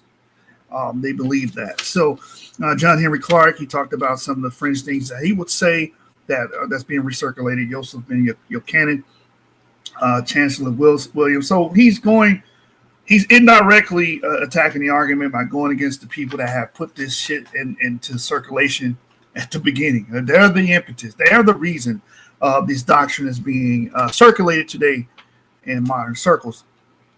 He brings up that Van Sertima was actually debunked during his time by contemporaneous professional in the field, David Ortiz and others, debunked Sertima. And they basically said he relied on misrepresentations, misuse of language, other things that and Ivan Van Sertima really didn't have any definitive proof. He brought up that Van Sertima admitted that his stance was speculative and that most people ignore that. And JJ and others, the proponents of this, are ignoring actual evidence. And he's shifting the burden of proof. And that pretty much was my summation of Cedrick's round. So if one want to be overly harsh and say, oh, well, he relied on debating the debater for majority of that round. Sure. Let's get into the second round. The bottom of the third round of JG's. And this one might take the cake. Spoiler alert, this round might take the goddamn cake. Just listen to this. All right, hold up for a second. All right, hold up. Give me 30 seconds here. I'll be ready. Yeah, man. All right, okay. Go ahead and start my time. Time starts. All right, y'all. Man, I'm so sorry. I am so sorry y'all had to sit through that. JJ this, JJ that. Come on, bro. We're going to get into it. All right. So now, as y'all see, during this debate, I have built my steps, my cases showing this side of the argument and then going against his side. And Cedrick has been up here. He hasn't showed you any side of his scholars. I just presented my scholar last time, Perusal. He didn't address him. So, also, we're going to get into, let me rebuttal him real quick. Renuba Rashidi has not been debunked. You know, he's written extensively on the history and culture of Africa and American diaspora. He's known for his work in Africa and written several books. You know, so I mean, that ain't the argument though. So I ain't waste time enough to get into this. Now, he has to prove that these people haplogroup is here. Columbus, he ain't even told you what group he belonged to or none of that, right? So Columbus haplogroup, this is what I came up with, right? That I researched. Research suggests that Columbus belongs to the Italian haplogroup R-M269. RM269 in America, studies have found that R269 is present in America, but at low frequencies in Europe. Now, here's the important part, y'all. The late arrival of R-M269. Genetic studies indicate that RM269 arrived in America relatively late, around the time of his voyage, his so-called voyage. I don't even believe he really got here. But anyway, ancient DNA studies in America, studies of ancient DNA in America found that the majority of Native American population belong to haplogroups A, B, C, and D. Absence of R-M269. Ancient DNA studies have not found RM269, the pre-Columbian and pre-Columbian American population, but we can find the M2 and the L in indigenous population. The RM269 is in European settlers. The RM269 has been found in European settlers who arrived in America after Columbus. When are you going to prove that Columbus even got here before any of these Africans? That's your job. That's your job. You shouldn't be up here with me. Let's keep going, man. Now, implications. The RM269 in America. The presence of RM269 in America is a result of European settlement, not an earlier migration. The indigenous American origins. The origins of indigenous American populations are distinct from those of European populations. The genetic legacy of colonialism. The genetic legacy of colonialism is evident in the presence of European haplogroups in America, meaning it came afterwards. Here go the detailed breakdown. Look, origin, West Europe, Spain, Italy, and France. This is the haplogroup that Columbus come from, which I've asked him to show us. He didn't want to show this because he know that according to your records, if this is who you think this person is or who he belongs to, why ain't you showing them being here before an African haplogroup? That is a race. You have to prove the story to be legit because you ain't come up with no documents, no proof of the Santa Mina, the Santa Maria, whatever you call that, right? And this spread throughout Europe during the Neolithic era, absent in America until the late arrival of the Americas. The pre-Columbian area, zero. Look, in the pre-Columbian area, zero R-M29 sample found, 15,000 years of DNA records. Post-Columbian area, 1492 onwards. Now you see the appearance of RM269 in the Caribbean. They're 5% of the modern population. And in Central America, 10%, South America, all after 1492. You ain't debunked nothing over here, proving that Africans haven't came here before that. The African ancestry in pre-Columbian America is estimated at 2.3%. The source, Smithsonian, 2018. Native American population descend from 3 key migrations. Data point, 2.4 plus 0.8% African ancestry in pre-Columbian Brazilians. I mean, what is this dude doing, man? Just pointing fingers. Ain't calling that one source. He ain't brave enough. RM269 accounts for 7% of modern American ancestry. Source, National Geographic, 2020, Gene Legacy of European Colonization in America. Then go to the data point and ancestry of modern and Central America. Let's keep going, though. Let's keep going. Here go to more sources. Look, and then don't forget we got the Trans-Pacific contact between African and Native Americans 3,000 to 5,000 years ago. I don't even want to get off of that. That's for another time, another place. But that's been proven. The Trans-Pacific contact went the other route. Well, here goes the sources, bro. When are you gonna bring up the supplemental table? Breaks it down. You see? Look, African ancestry percentage in pre-Columbian groups, Brazilians 2.4%. That's about 1.5 million of that population. Caribbean Tainos. What is he showing? Before, where's the people? The RM269 subtype Columbians era settlers brought mainly RM269 subtype R. 80% of the American RM269 indigenous American still dominant. African and Asian DNA also found in American post-Columbus and pre-Columbian. Look, the Kenwood man that's been debunked. All that. But we talking about Columbus, y'all. That's what we on. Look, the late admixture. A post-Columbian RM269 European admixture arrived around 1492, contained 5 to 10% modern American DNA, highest in Central America, 10% European DNA, South America 8%. Where's your numbers? Where's you showing the domination of these people that you're representing? They numbers beating us here. You see what I'm saying? We know the transatlantic slave brought me. That's when our went up to 10 to 20. But before that, it was at 1 to 2%, which equaled out to 5,000. God dang, also 1 million Negroes or 1 million Africans running through here. Before Columbus, now let's get to the sickle cell. before Columbus arrived, the sickle cell gene was present in Brazil, specifically in San Salvador, where Africans from West Africa, mainly the Beijing region, had settled. See the little numbers next to it? This is where you can find the sources, y'all. Mesoamerica, medieval Mexico. You shouldn't have got the ring with me because you didn't have a case. You didn't bring nothing to the table, sir. Medieval Mexico had contact with African traders from Mali, known as the Mandinka traders, who brought their culture and possibly their genetics. How about the Caribbean, implied by African presence and cultural exchange in the region? Although the genetic evidence before Columbus isn't specific in my sources, these findings suggest pre-Columbian African presence and genetic exchange in the Americas. Let's keep on, man. You see, he didn't do that. 3 rounds of nothingness. You see all the ad hoc judges? Make sure y'all take note of that. Now, see, now I did my correction found. Yes, I found credible sources suggesting sickle cell gene present in America before the transatlantic slave trade. I'm going to ask that. I'm going to ask the cross-reference. I'm going to ask them to vet the sources. Our 2018 study, pre-Columbian presence of sickle cell gene in South America, published in the American Journal of Physical Anthropology. See the little number next to it, sir? Right there. All right. Found sickle cell gene in 1,000-year-old Brazil skeleton remains. When are you going to show his side of the story, y'all? What source has he brought to the table to defend Christopher Columbus coming here before anybody judges? Now, the 2000 research, ancient DNA reveals African presence in pre-Columbian Mexico, published in Cell Reports. Discovered sickle cell genes in a 13,000-year-old Mexican genetic samples. 2017 study, sickle cell trace in pre-Columbian Ecuadorian monkeys, published in PLOS. PLS, that's where you can find it, sir. Huh? Let's keep going. Let's continue. Let's continue, sir. What have you brought to the table? Nothing. Look at this, y'all. 2020 paper, pre-transatlantic slave trade presence of sickle cell in America, published in Nature Communications.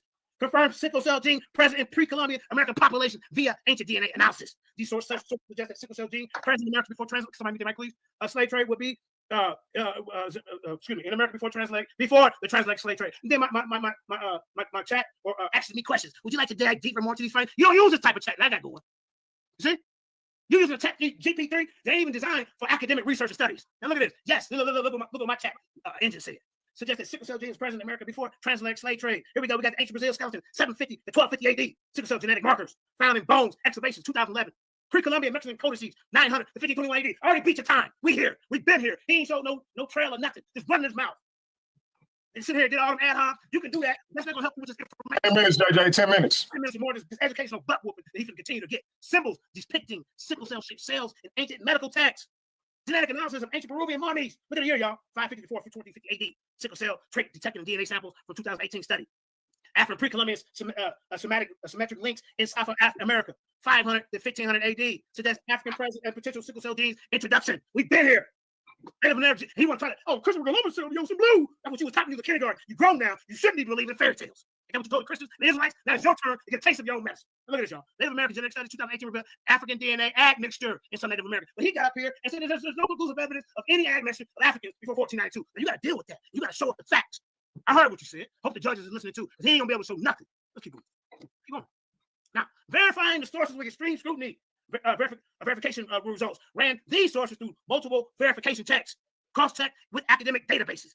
PubMed, Google Scholar, JSTOR, Science Direct. Verified the fact-checking website, Snopes, factcheck.org. Yes, sir. So I ain't trying to hear you cry about that. Check publication credentials, publisher replication, peer review process, author credentials. Yes, let's keep going. Results for each source. Everyone's gonna give you results for each source. American Journal of Physical Anthropology 2018. Authentic, verified through PubMed and journal website. Y'all see that? Here's the little numbers for you. Article title, pre-Columbian presence sickle cell gene in South America. Here go dot number, DOI 10.1002/a JPA 23744. Take a picture and go look it up. You ain't been showing us nothing with your mouth. Your coon lip. That's what you wanted you. These goddamn islanders come over here trying to tell us our history. Because they've been brainwashed by them Europeans over there still wearing white wigs. Let's keep it going, man. Authentic, verified through Science Direct and journal website. Article title, Ancient DNA reveals African presence pre-Columbian Mexico. Yeah, the numbers again. Let's keep going. You ain't showing nothing on the screen. Here goes some more. There you go. I don't want to hear nothing about JJ and check nothing. That's out the window now. That's out the window, sir. That's out the window. Here you go. Detailed breakdown of sickle cell gene present before Columbus in Brazil. Time frame around 1,000 to 50. These are check sources, sir. You're in some trouble. Just like you can't defeat dental morphology. If I had time to get in that, you definitely can't defeat the sickle cell gene. You know, Europeans bring it over here. Huh? Time frame around 1,000 to 1,500 CE. Location Salvador, Baja region. Y'all notice I had brought different sources. He hadn't brought any. He just want to try to keep debunking something. Bringing up sources that I didn't even bring in each round. Y'all notice that?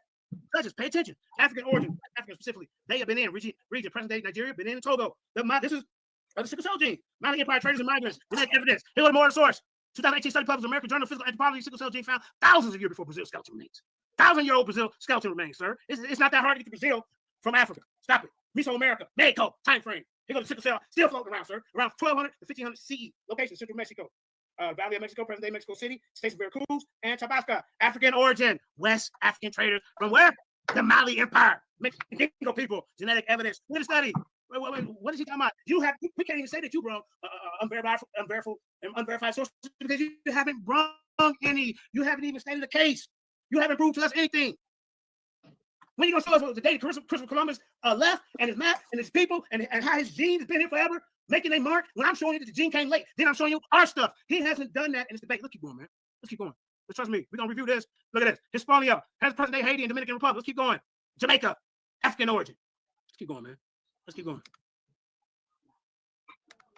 Here you go. Summary and findings. Sickle cell gene presence confirmed. 5 minutes, JJ. 5 minutes.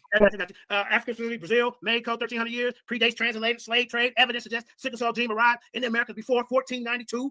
African origin and migration implicates African migration to Americas, the Atlantic before Columbus. And like I say, they also had a trans-Pacific migration route or trans-Pacific route that they use as well to do trading.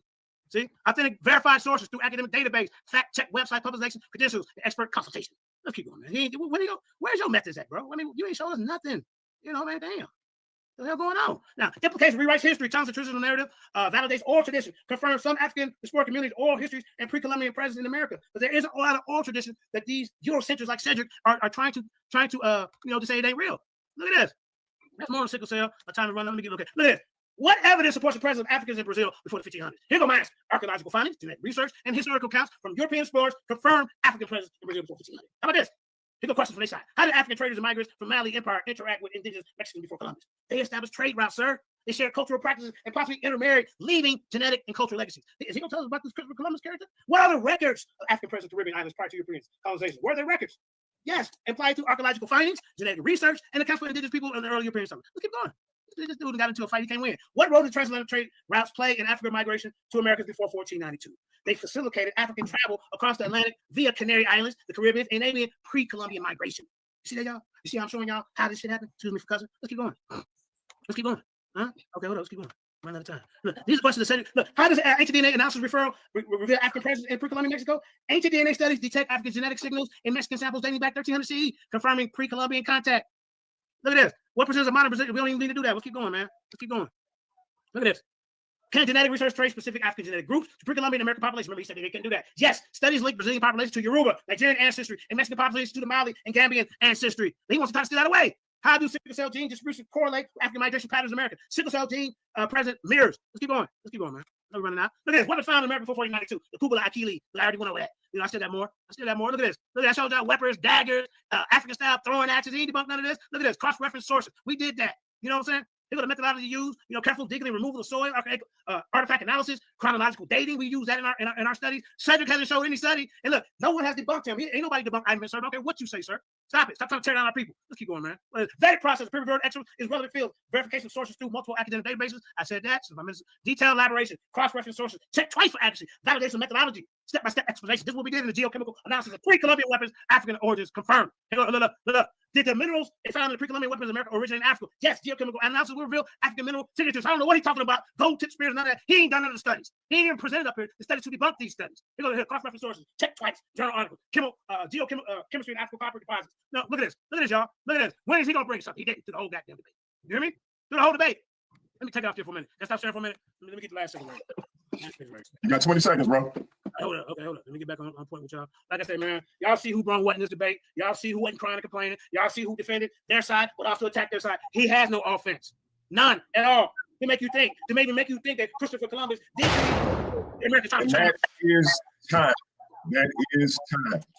And now, family, we are at the most. Woo! So that round right there, I know we 3 hours in, and I know y'all don't want to watch this, but I got to do this. I'm obligated, okay? I'm obligated. That round right there was pure garbage. Okay, so from the beginning, he opens up saying that he has Columbus DNA, even though throughout the duration of this debate, he says Columbus does not exist, but he keeps saying he has his DNA. Again, that means his argument is not congruent. He's losing the consistency battle here. He said R1B M269 got here by the time of his voyage. Whose voyage? Columbus's voyage. So again, you're certifying that he got here. He said most of this European genetic extraction came after Columbus. Yeah, that's what Cedrick is arguing. He's not arguing for an ancient attestation or existence of R1B or Europeans in America. This is what we call moving the goalposts, and this is what we call beating up a straw man, because this argument was never made by Cedrick. Ever. So, again, you lose points on that. You don't gain points. You lose points on this. You rambled for a minute on this. You went on to say, you basically brought up the genetic legacy of colonialism, pre- and post-Columbian DNA. You said the Native American descent from three. You brought up a paper called The Native American Descent from Three Populations. I guarantee you, if I read that paper, which I've done before, it's not going to have anything to do with the claims you were making, because you was making crazy claims that there was a 2 to 3% ancestry of pre-Columbian Americans that relate to Africans. You brought up a trans-Pacific voyage to the Americas, that Africans came through the trans-Pacific route 3,000 to 5,000 years ago. Again, these are more claims. You're just making more claims. Again, affirmation is not confirmation. You kept doing this. You brought up Kennewick Man as proof or evidence of African DNA, when Kennewick Man is haplogroup Q, which buttresses Cedric's claim, not yours. You even admitted during your spiel that their African DNA is a result of late admixture at a clip about 10 to 20%. That's what your slide said. You also brought up sickle cell in Brazil, which was already touched on by Cedric. And that sickle cell in Brazil was talking about modern ones. You did have claims of saying it was ancient. Pre-Columbian Ecuadorian mummies on +1. That paper cannot be found. That's just one example of papers not existing that he claims exist. He admits to using a chat engine, that he's using an AI engine to engender these results, summations that he's copied and pasted. He admitted to it in the round.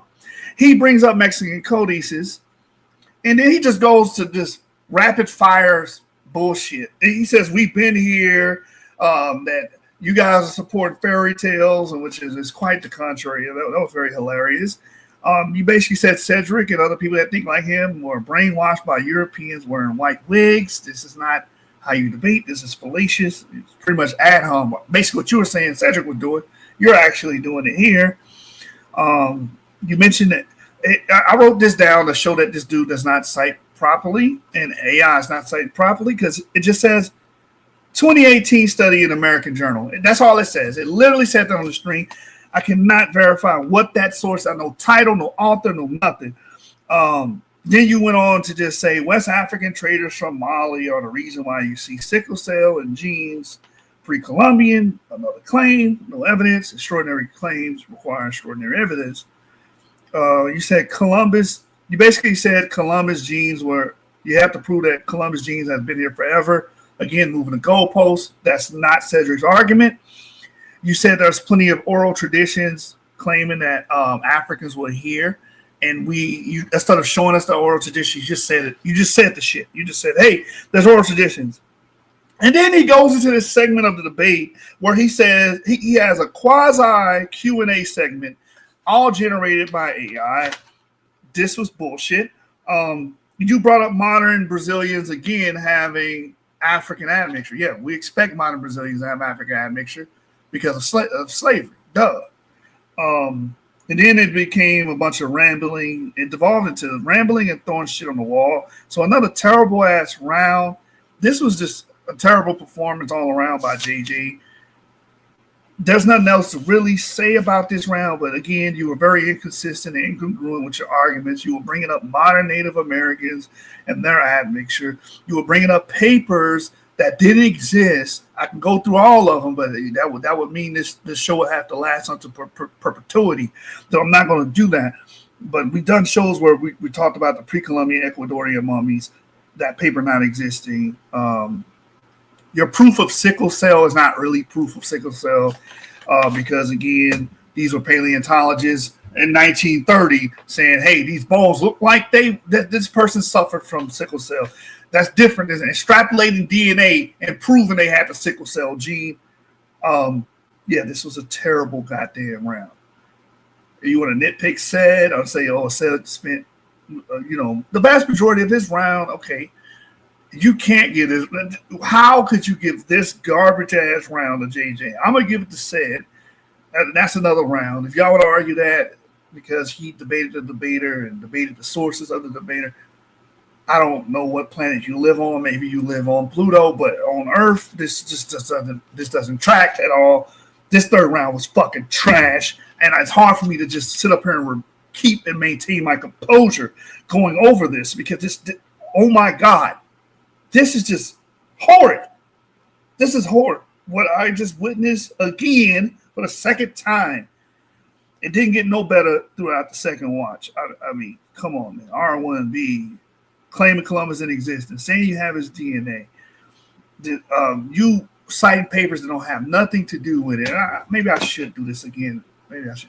Oh my God. Native Americans descend from 3 populations. Just be real quick with it. Let's just go over this again. 3 key migrations, 3 populations. Let me see. Oh, here's medical news today. 3 migrations right here. Native American ancestors came from Asia and 3 migrations. How does this work out in your favor? You literally said this was a source in your round. How does this work out in your favor? It has nothing to do with Africa. It just talk about people coming from 3 different waves from Asia into the Americas. Has nothing to do with Africans being here before Columbus. So you lose the relevancy argument. I got 5 points to judge you guys on. Presentation. Can you automatically lose that because you just copy paste a bunch of AI shit into slide? Strength of argument.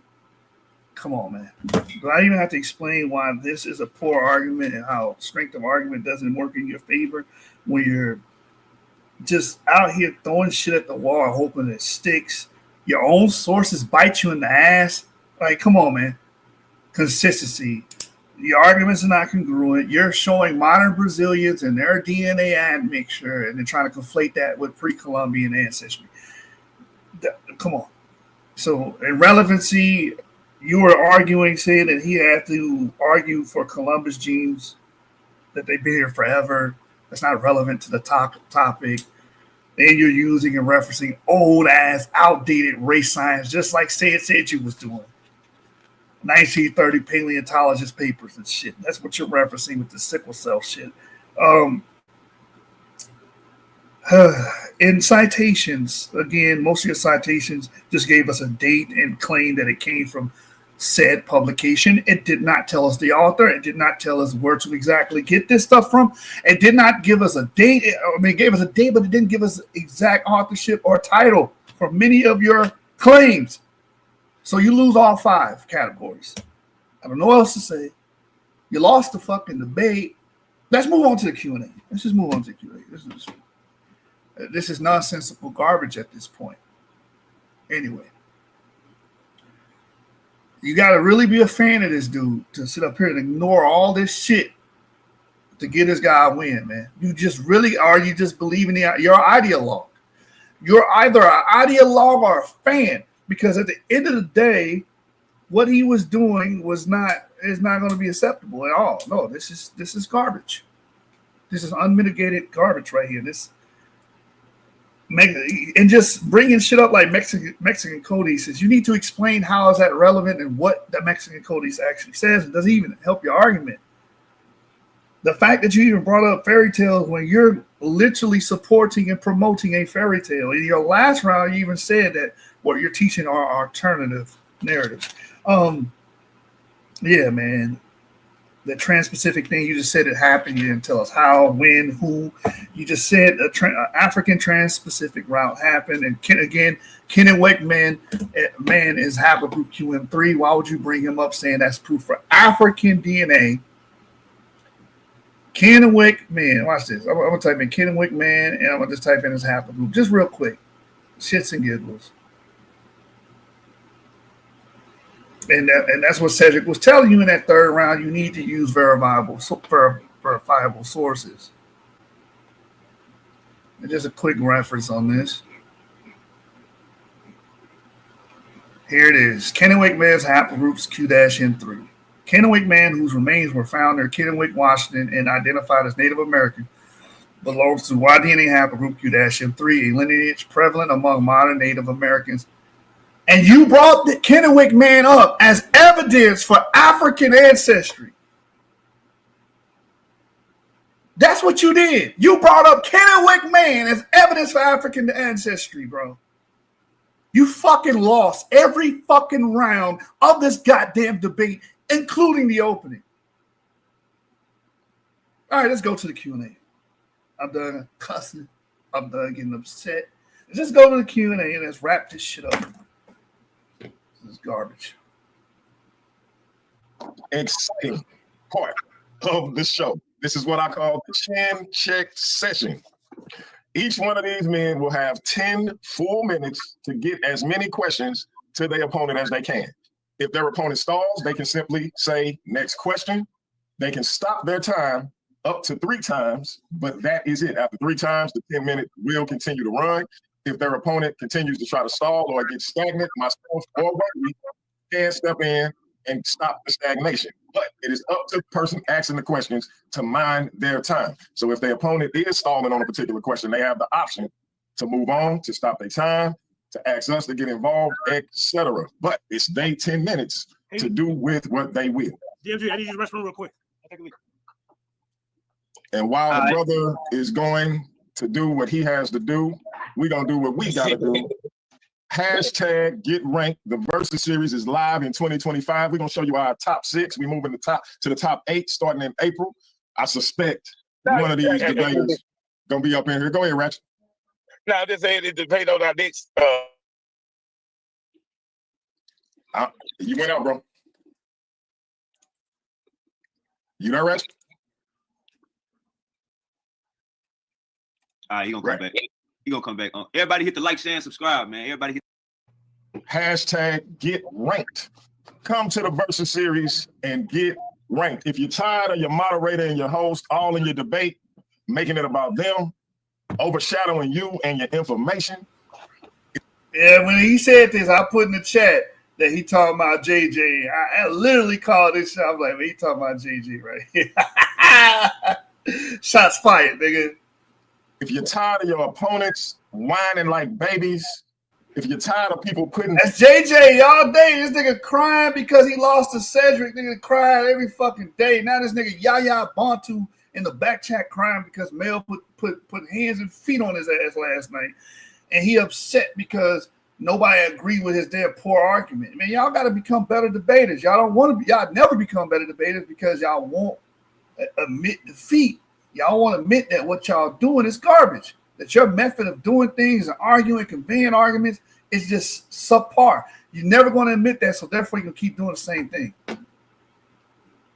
Down your demonstration, trying to minimize your platform. 1 minute your platform too small, the next minute they over here. Come to the Versus series, Paradigm Shift TV 314, hashtag get ranked. Hashtag get right, nigga. Get right. All you niggas. You got yourself a debate to get right. Super wavy. Super wavy. Before Super wavy, I promise you I'm Super wavy. I just want to get some politics. Ratchet, you is an interrupting Negro tonight, man. Go ahead, man. Go ahead. I just want to say, based on Cedrick went first, it was the debate round. Yeah, you going first, right? JJ7000. You going first. Bro, we're keeping it the same order we said at the beginning. No. Right, go ahead, man. No, you can't have it totally your way. You been, bro. Y'all gotta stop this shit. What y'all doing right now? Ratchet. You going first to the question and answer. Ratchet. Let me rock. Check it out. I'm gonna let you rock. My fault. Yeah. Forgive me if I haven't seen you, DLG. I have seen you. Forgive me. Yeah, check it out. The person who go first in the round session go last in the Q&A, but you still gonna close out last. Okay. So I got him on the hot seat for 10 minutes. Okay, bet. 10 minutes. Okay. All right. Time start when you start asking questions. Let me get my questions lined up on the screen. Hold up. All right. Time start when you start asking. I'm gonna put the time up on the screen as well. No, I'm gonna try to stop. Hey, man, what is this? Okay, bye. Bro, you come on. It's too hard. Ratchet, what's going on? What you got for us, man? What you got? I just wanted Super Wavy because I cut out Super Wavy. I just wanted him to get his analogy on the debate so far. Actually, I was going to say Super Wavy. Super Wavy is about to host because I got to step away. But Ratchet, we got it from here, brother. We got it. Yeah. I'm about to leave out. This is my quick lead, y'all. All right, peace out. We're going to see you on the after show. All right. Okay, my first question, right. Cedrick. Yeah, I'm ready. You got it, Super Wavy? I got you. All right, peace to y'all. You got the clock. You got the clock up. All right, Cedrick. What's the name of Columbus Diary? Diario de Abordo. Can you prove that that's authentic? Yes, it is in the museum. It is in the Archivio de los Indias in India. It is in the Indias in Seville, Spain. There's a fragment and remnants of it, but it was transcribed prior to it being destroyed. So there's literal fragments of it. Not to mention the fact. Okay, that's enough. This is what we call primary. No, that's enough. She said that's enough. Are there any inconsistencies in the Columbus Diary? What inconsistency are you talking about? The fact that the diary exists already established in the Americas. So there might be inconsistencies, but you would have to elaborate. Hold on, man. What are you doing? Let him clarify. Go ahead, Uncle JJ. Yeah, man. Now, there are inconsistencies in the Columbus Diary, but you said they're not, so I'm gonna prove that wrong. What is the letter? What is the letter of the Sovereigns? I have no idea what you're talking about. Letter of the Sovereigns document written by Columbus. Supposedly it's 1493. But we also know that is not real. So Columbus didn't write the document. You're claiming. Where can we find this document? What are you? Where can we find this document? You're making the claim about the document. I just said you don't know. But if you claim that Columbus write the document, you're providing us with yet more substantiation. Where can we find the document? Wait, this ain't how you buy it. You tell them to be quiet during the time. You don't ask me questions, Cedrick. Now, as you can see, what is the Toscanelli map? What's that, sir? I don't know, JJ. Okay, well, this map is allegedly sent to Columbus by the Italian cartographer Poco Toscanelli, which supposedly showed him this route. See, so if you can't even prove none of this, I'm gonna keep the questions. Can you prove Columbus' route to America? Can I prove it? It's documented. Okay, next question. All right, what is the Capitulations of Santa Fe? I have no idea what you're talking about. Okay, the Capitulation of Santa Fe is a document that outlines the agreement between Columbus and the Spanish monarchs. You're supposed to be providing evidence. But it's not authentic, bro. Uncle say it. Relax. Hey, judges, pay attention to this. Pay attention to this. I act during my time when it's time for me to answer. All right. Now, so he don't even know what he is. Look at this. Okay. All right. Hold up. You want more Columbus questions? Okay.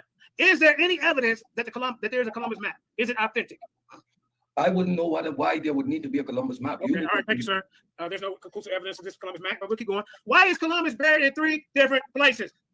That would you assume. I would never think someone is buried in 3 different places. Okay, well, I have no idea why you would claim that. Okay, so now I'm claiming it. No. Okay, so now I got to educate the audience. The Cathedral of Seville has them in Spain. They got them over in Havana in Cuba, and they got them in San Domingo, in the San Domingo Cathedral in Dominican Republic. So let me ask you this: did they split his body up in 3?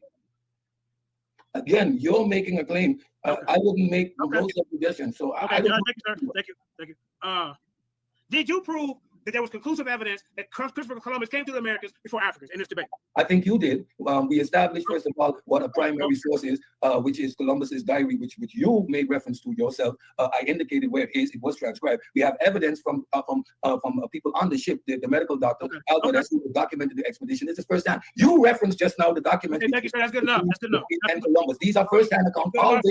Hey, super wavy, bro. Bro, that's good enough. All right. So where is this authentic document located, Cedrick? Which one of the documents? Give me a location. Which one of the documents? Okay. Let's get that one. He said authentic. Okay. All right.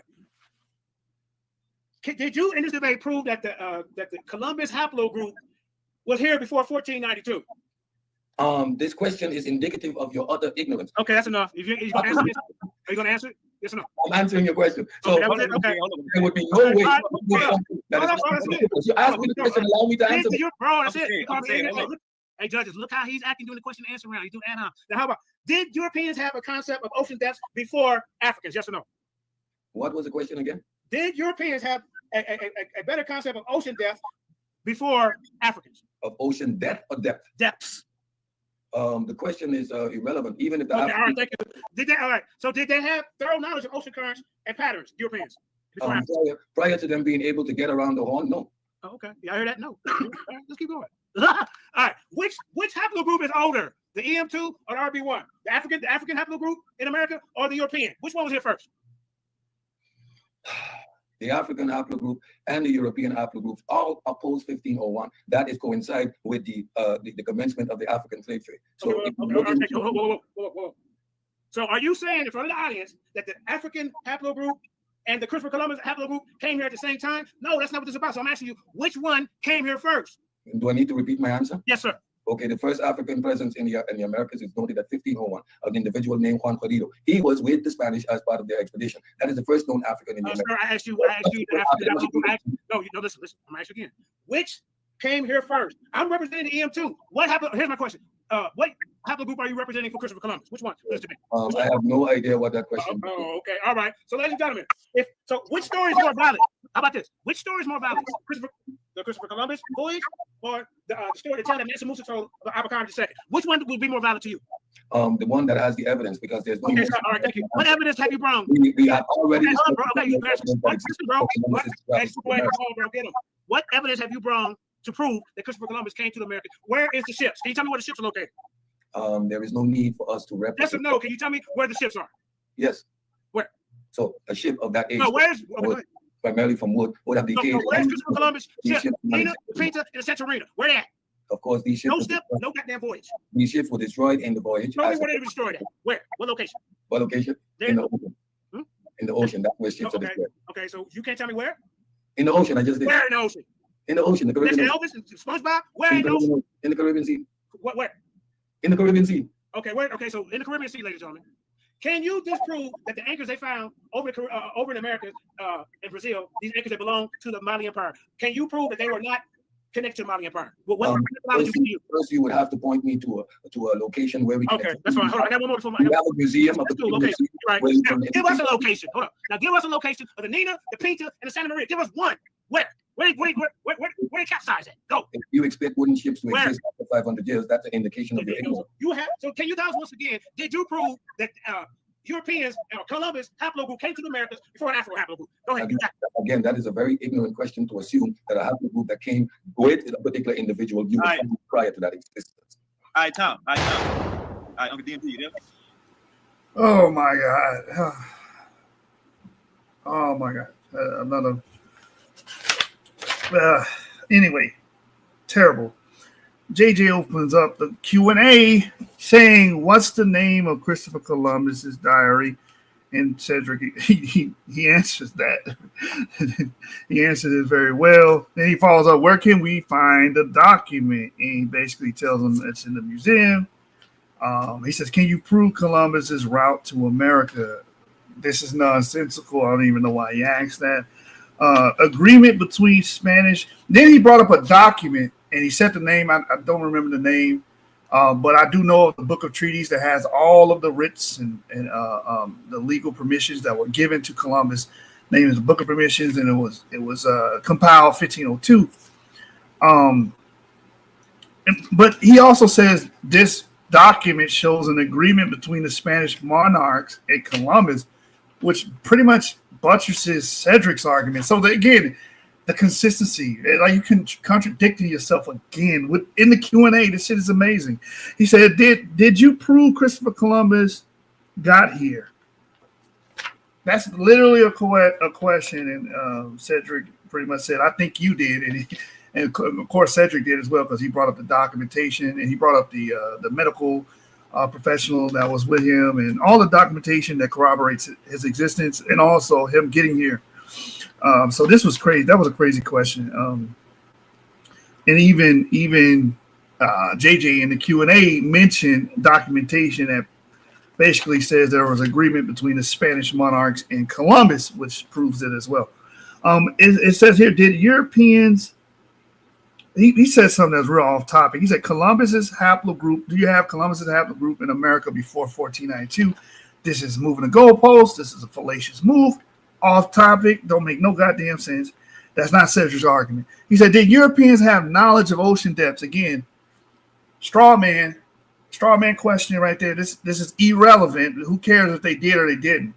It says, which haplogroup is older in the Americas, EM2 or Columbus's haplogroup? And Cedric pretty much says the first known African came here in 1501. he just readdressed what he said in his rounds, that he pretty much Juan Garrido was the first documented African here in the Americas, which it's succinct. It matches the information. And then JJ says, which is more valid? Which story is more valid? The Malian discovery story or Christopher Columbus discovery story? And the fact that this is a question, it's just hilarious. That's obvious. Christopher Columbus, that's all the evidence is there. There's no evidence for the Malian discovery or whatever, coming over interacting, Abu Bakr or whatever he was bringing up. There's no evidence for that. We just got folklore. All we have is folklore and people saying that, hey, he came to Americas. You don't have real evidence. Then he brings up the anchors from the Malian Empire being in Brazil, which is a loaded question. Let me show you what a loaded question is. Loaded question. Fallacy.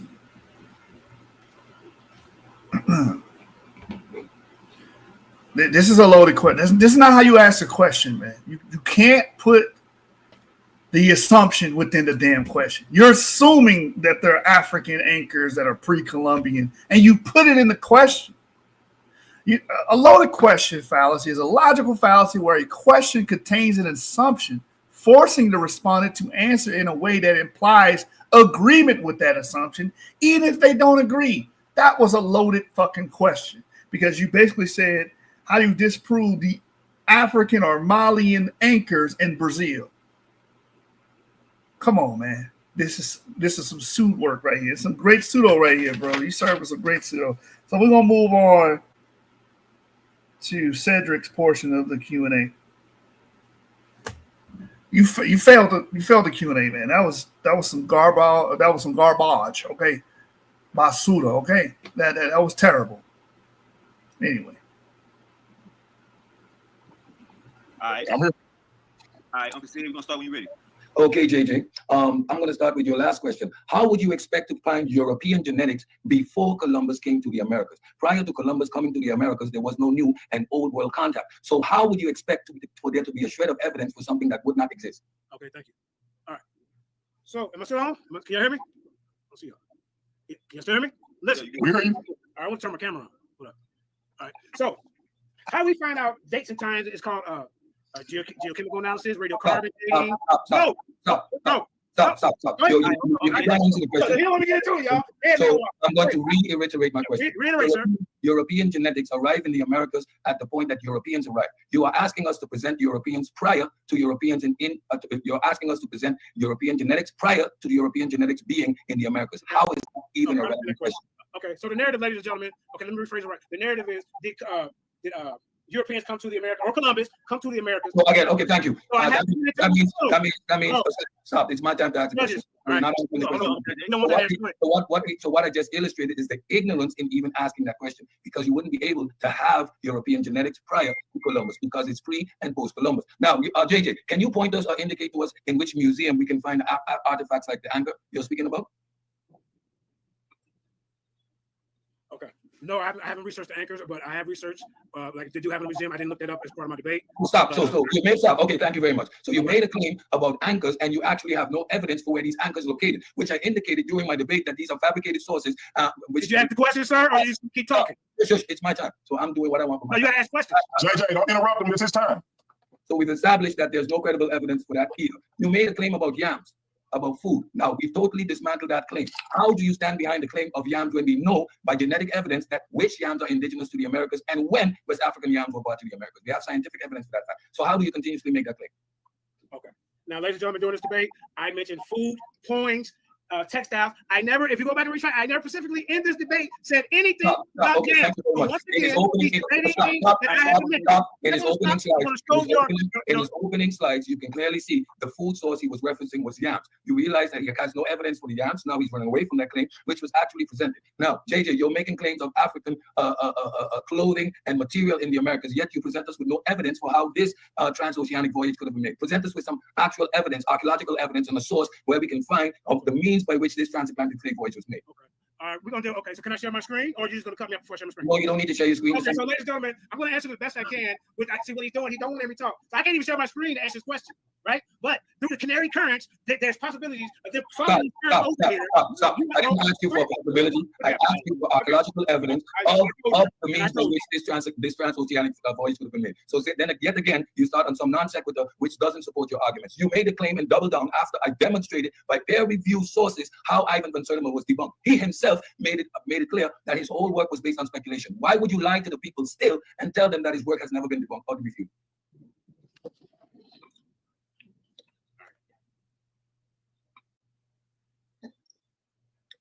You gotta unmute your mic, Uncle JJ. You gotta unmute your mic. Uncle JJ, we can't hear you. You gotta unmute your mic. JJ, unmute your mic. Oh, sorry. Okay, so now I can pull up my phone and show you Ivan van Sertima, Renuka Rashidi have been challenged. Stop. Okay, good. You're wasting the people's time. Stop. Thank you very much.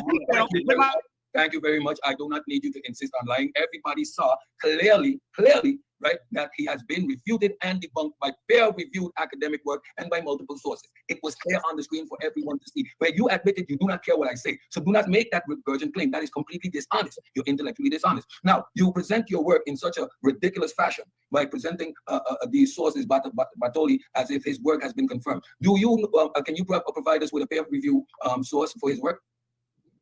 Yes, I can provide that. But not the sources. How do you ask me to provide it? You cut me off. Stop, because I know you're lying. We just need you on record. We just needed you on record having committed a lie, because what you presented was the claims he made, and in your own presentation it stated clearly that his methodology is flawed and his work is not peer review. In my opening, I addressed the fact that you are disqualified from doing such. Why did you insist on still bringing a claim that is unsupported by peer review work? Why would you be disingenuous in this debate? That's my question to you. You gotta unmute your mic, Uncle JJ. I got this. All right, ladies and gentlemen. Now, as you can see, for me to be disingenuous in this debate, that means I would have to be off topic. I addressed my situation as far as proving African DNA has been over. He has not proved anything about Christopher Columbus. All those questions I asked about Christopher Columbus, you should have been knowing these. Okay, stop. Okay, thank you very much. The lack of Thank you very much. Do you know what genetic noise is? Can you explain to the audience what genetic noise is? No, I don't know that right now. Go ahead. Okay, so you make claims of EM2 genetics in the Americas, and you actually put the percentages up there, which are between 0 to 2%. Do you understand what genetic noise is and how shared genetic ancestry can contribute to those minimal numbers in the genetic profile? The misuse of that data proves disingenuousness when you did not even know what genetic noise means. So go ahead, answer the question. All right. Now, ladies and gentlemen, these numbers that I put up were markers and indicators. Thank you very much. Thank you very much. Genetic information. I do not need you to speak any further. Again, you even don't know what you're presenting to the people. This is the disingenuousness I'm talking about, because you present numbers and you do not even know what genetic noise represents. And now that you've been caught out there naked, you're laughing, hey. But again, this is a testament to your disingenuousness, right? Now, my final question to you, why would you sit up here and lie to the people presenting sources that are not vetted, don't exist, or either incredibly false? Why would you insist on presenting a commentary like sickle cells when in my first round, I proved that the work by Dr. Clyde Winters is not accepted widely because the same genes does not prove shared haplogroups, and we know that environmental pressures can produce the same genetic outcome? Why would you lie to the people and tell them that that was not already disproved? Go ahead. Okay. Now, you said I lied, that's speculative. You haven't proved anything in this debate. You already said it. You can't even believe him. He said this is his last question, so now I get to run out this 30 seconds. As y'all see, ladies and gentlemen, in this question and answer round, who reigns supreme, who's superior, who addressed good questions. Thank you very much. Thank you. I told you, you said you were quiet. Thank you. Stop, quiet. So you notice that he couldn't even answer this simple question honestly. In my opening round, I addressed you can't use the word from Dr. Clyde Winters. He tries to sneak it in at the end of the debate. This is completely disingenuous. And that is the time. Damn. All right, let's review. This was a slaughter. JJ, you died, bro. I mean, he said, how would you expect European DNA pre-colonial? Because that's what you kept bringing up, and that's not the argument. It wasn't said the argument. Why would you even expect that? And you went off topic talking about, divergence dating and dating of carbon material. Some other shit. Like, he even answered it. And then Cedrick was like, can you provide the museum for the African anchors? And you said, and I quote, no, I haven't researched the museums involving the African anchor. So you're just up here putting shit up that you didn't research, and you admit to it in the Q&A, which is hilarious. You said he asked for proof for the yams, and then you said that you never mention yams, and I took meticulous notes this time, and you did mention yams. You mentioned them in your first round. Yep, you mentioned them in your first round. Yam food remains. That's what it said on the screen. Yam food remains. It was mentioned in your debate in the first round. Your drunk ass just don't remember the shit that you put out, which is crazy. You don't remember the shit you said. So yes, you did. Man, I need to read the rest of this. He said the evidence, Cedrick pretty much asked, can you provide evidence for this transatlantic voyage involving the Malians? And he didn't. He just said, I can't share my screen, so I can't tell you. So it was an utter shit show. He asked about the peer-reviewed sources, and genetic noise was brought up, and at this point, JJ was flailing and had no answers for any of this. And he brought the misuse of the data. And why would you insist on using false data or whatever, false sources? And JJ just kept flailing and flailing and flailing. He's the Magikarp of the debate community. He's the magic. All he does is flail. He does not have no attack, low HP. He's easily knocked out.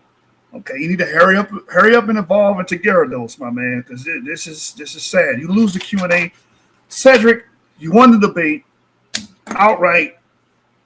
I didn't give JJ one round. It's too hard. Like, you make it so easy to just disqualify the shit you're saying. You use sources that did not say what you were saying. So if we even just look at your rounds in isolation, there's no way you won. And Cedrick was destroying the argument every round. It's just he spent half of the round explaining Columbus, explaining the first Africans here, when they got here, and gave dates. And the other half, he debated the debater. He pointed out your fallacies. He pointed out your lack of sources, your made-up sources, your fabricated sources. The third round, he spent talk about the textile and the fabric arguments, and then he went and transitioned, and he talked about botanical evidence that you guys can't show and prove. This is all pseudo. And then he went into debating the debater's sources like Ivan Van Sertima and Renico Rashidi, which JJ claimed that he stands on those guys' work and claims that they weren't debunked. So, I mean, what else y'all want to say? This was an utter shit show. The nigga lost. I don't know what else y'all want from me. I'm closing my journal. I know they got a closing. I don't give a fuck at this point. You lost, JJ. You got your ass whooped. This was terrible, terrible fucking performance. You was incongruent. You kept cutting your own goddamn selves. You were using sources that did not say anything of the sort that was put on the screen, and you was using sources that are non-existent, cannot be found. And you did use Clyde Winters when you brought up that damn sickle cell shit, because that's some shit he argues. It's in his writings, and people that cite him cite that. So it comes from a 1930 paleontologist that basically looked at some bones in South America and said, hey, it looks like this bone, this person suffered from sickle cell. That's not extrapolating DNA and showing that it actually had the sickle cell trait. I mean, there's nothing else to say here, man. You were outclassed. Your presentation sucked. You didn't cite well, and when you did have a source, it was not relevant to your topic. You were inconsistent, incongruent with all of your arguments, and your strength of arguments was overall weak, and just shitty. It's very sloppy and not thought of properly. You didn't put this stuff together. You just literally what you did was go copy and paste a bunch of shit and slam it on the goddamn PowerPoint and say, "Yeah, I got this nigga. I'm gonna gish gallop and petty fog my way to a victory," and it just did not work. It didn't hit. It didn't land, man. Now it might work with them fools you got over there. It ain't gonna work over here. Gish gallop is a rhetorical technique in which a person in a debate attempts to overwhelm an opponent by presenting an excessive number of arguments, and that's what we witnessed today.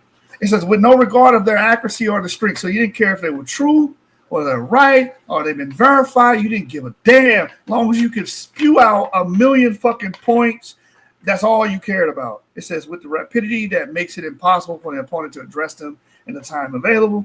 which, come on, this is what you were doing. You are also pettifogging. You were pettifogging. What does it mean to quibble about petty points? And why is it called fog? Because it distracts and covers up. Okay, it obscures what's actually being discussed here. Right? That's what you did. You pettifog. You quibbled about a bunch of petty ass points tonight, and you gish gallop, and it's all you did. And he is a Magikarp, and Magikarps, all they do is flop around. They have no attacks. They have low stats, low HP, easily knocked out. Yeah, you're a terrible debater. This was a terrible performance. You suck. I'm not here to coddle no damn body. More people should tell this nigga that he sucks. That's it. You don't debate well. Cedrick was more professional. His slides were easier to follow. Yours were disjunct. You rambled a lot. Cedric's argument was more succinct, easy to follow, man. I don't know what else to say, man. This is just a sad excuse for a debate. Shout out to Cedrick. Like I've been saying, you won this debate. The judgment went in your favor. 2 out of the 3 judges. And to Clark, if you're watching, if you're going to dock Cedrick for not pretty much rehashing and recapitulating the whole round, then you got to heavily dock this nigga. Ain't no way you let him get away with all of these fucking fallacies that he committed. This nigga committed so many fucking fallacies tonight, we can write a book on it. Come on, man. Just giving claims. Brought up Kennewick, man. That he was not even... He's half a BQ. He buttressed Cedrick's claims. He was pretty much reading shit that was backing up Cedrick. How the fuck do you do that? I'm done. I'm done. God damn it. Piss me off. I'm out of here, man. Shit. It's a stupidity at this point, man. God damn.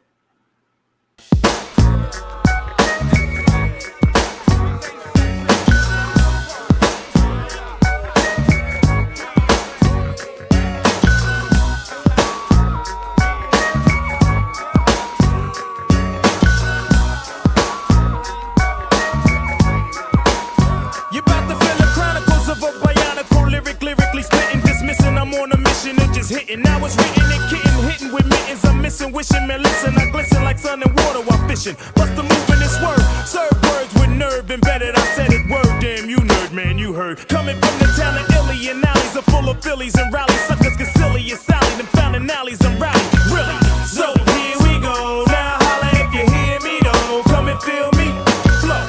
Never mixing with tricking brothers, bitching over fixins that ain't fitting to be hitting for nothing. Spitting things is bitten and getting written off. You're like a bad platter, boy, you're pissing me off. Boy, you even started, so what, so long, see you fly by my try. How else could I say it when you play it? Try boom, bye. Here we go, now holla if you hear me, oh, come and feel me flow. Here we go, now holla if you hear me, oh, come and feel me flow. The flow poetical, with skills only a better, no where's the weather flow that's on point like Sesamo's manhandling new crews, partying with the zoo crew, looking for the pink and poo-poos. I thought you knew two stone styles, the stamina jamming, and while we're planning the jam, we bust with a party amateur damages, managing damaging mice, men, and even mannequins. You're a fan again, now I wanna know who's the man again. Naughty's back like vertebrae, word to hey I ho, the way I show you pray I flow. Steady breaking to the boogie, so bang time to slang bang and watch all the Wu-Tang tanks hang. Here we go.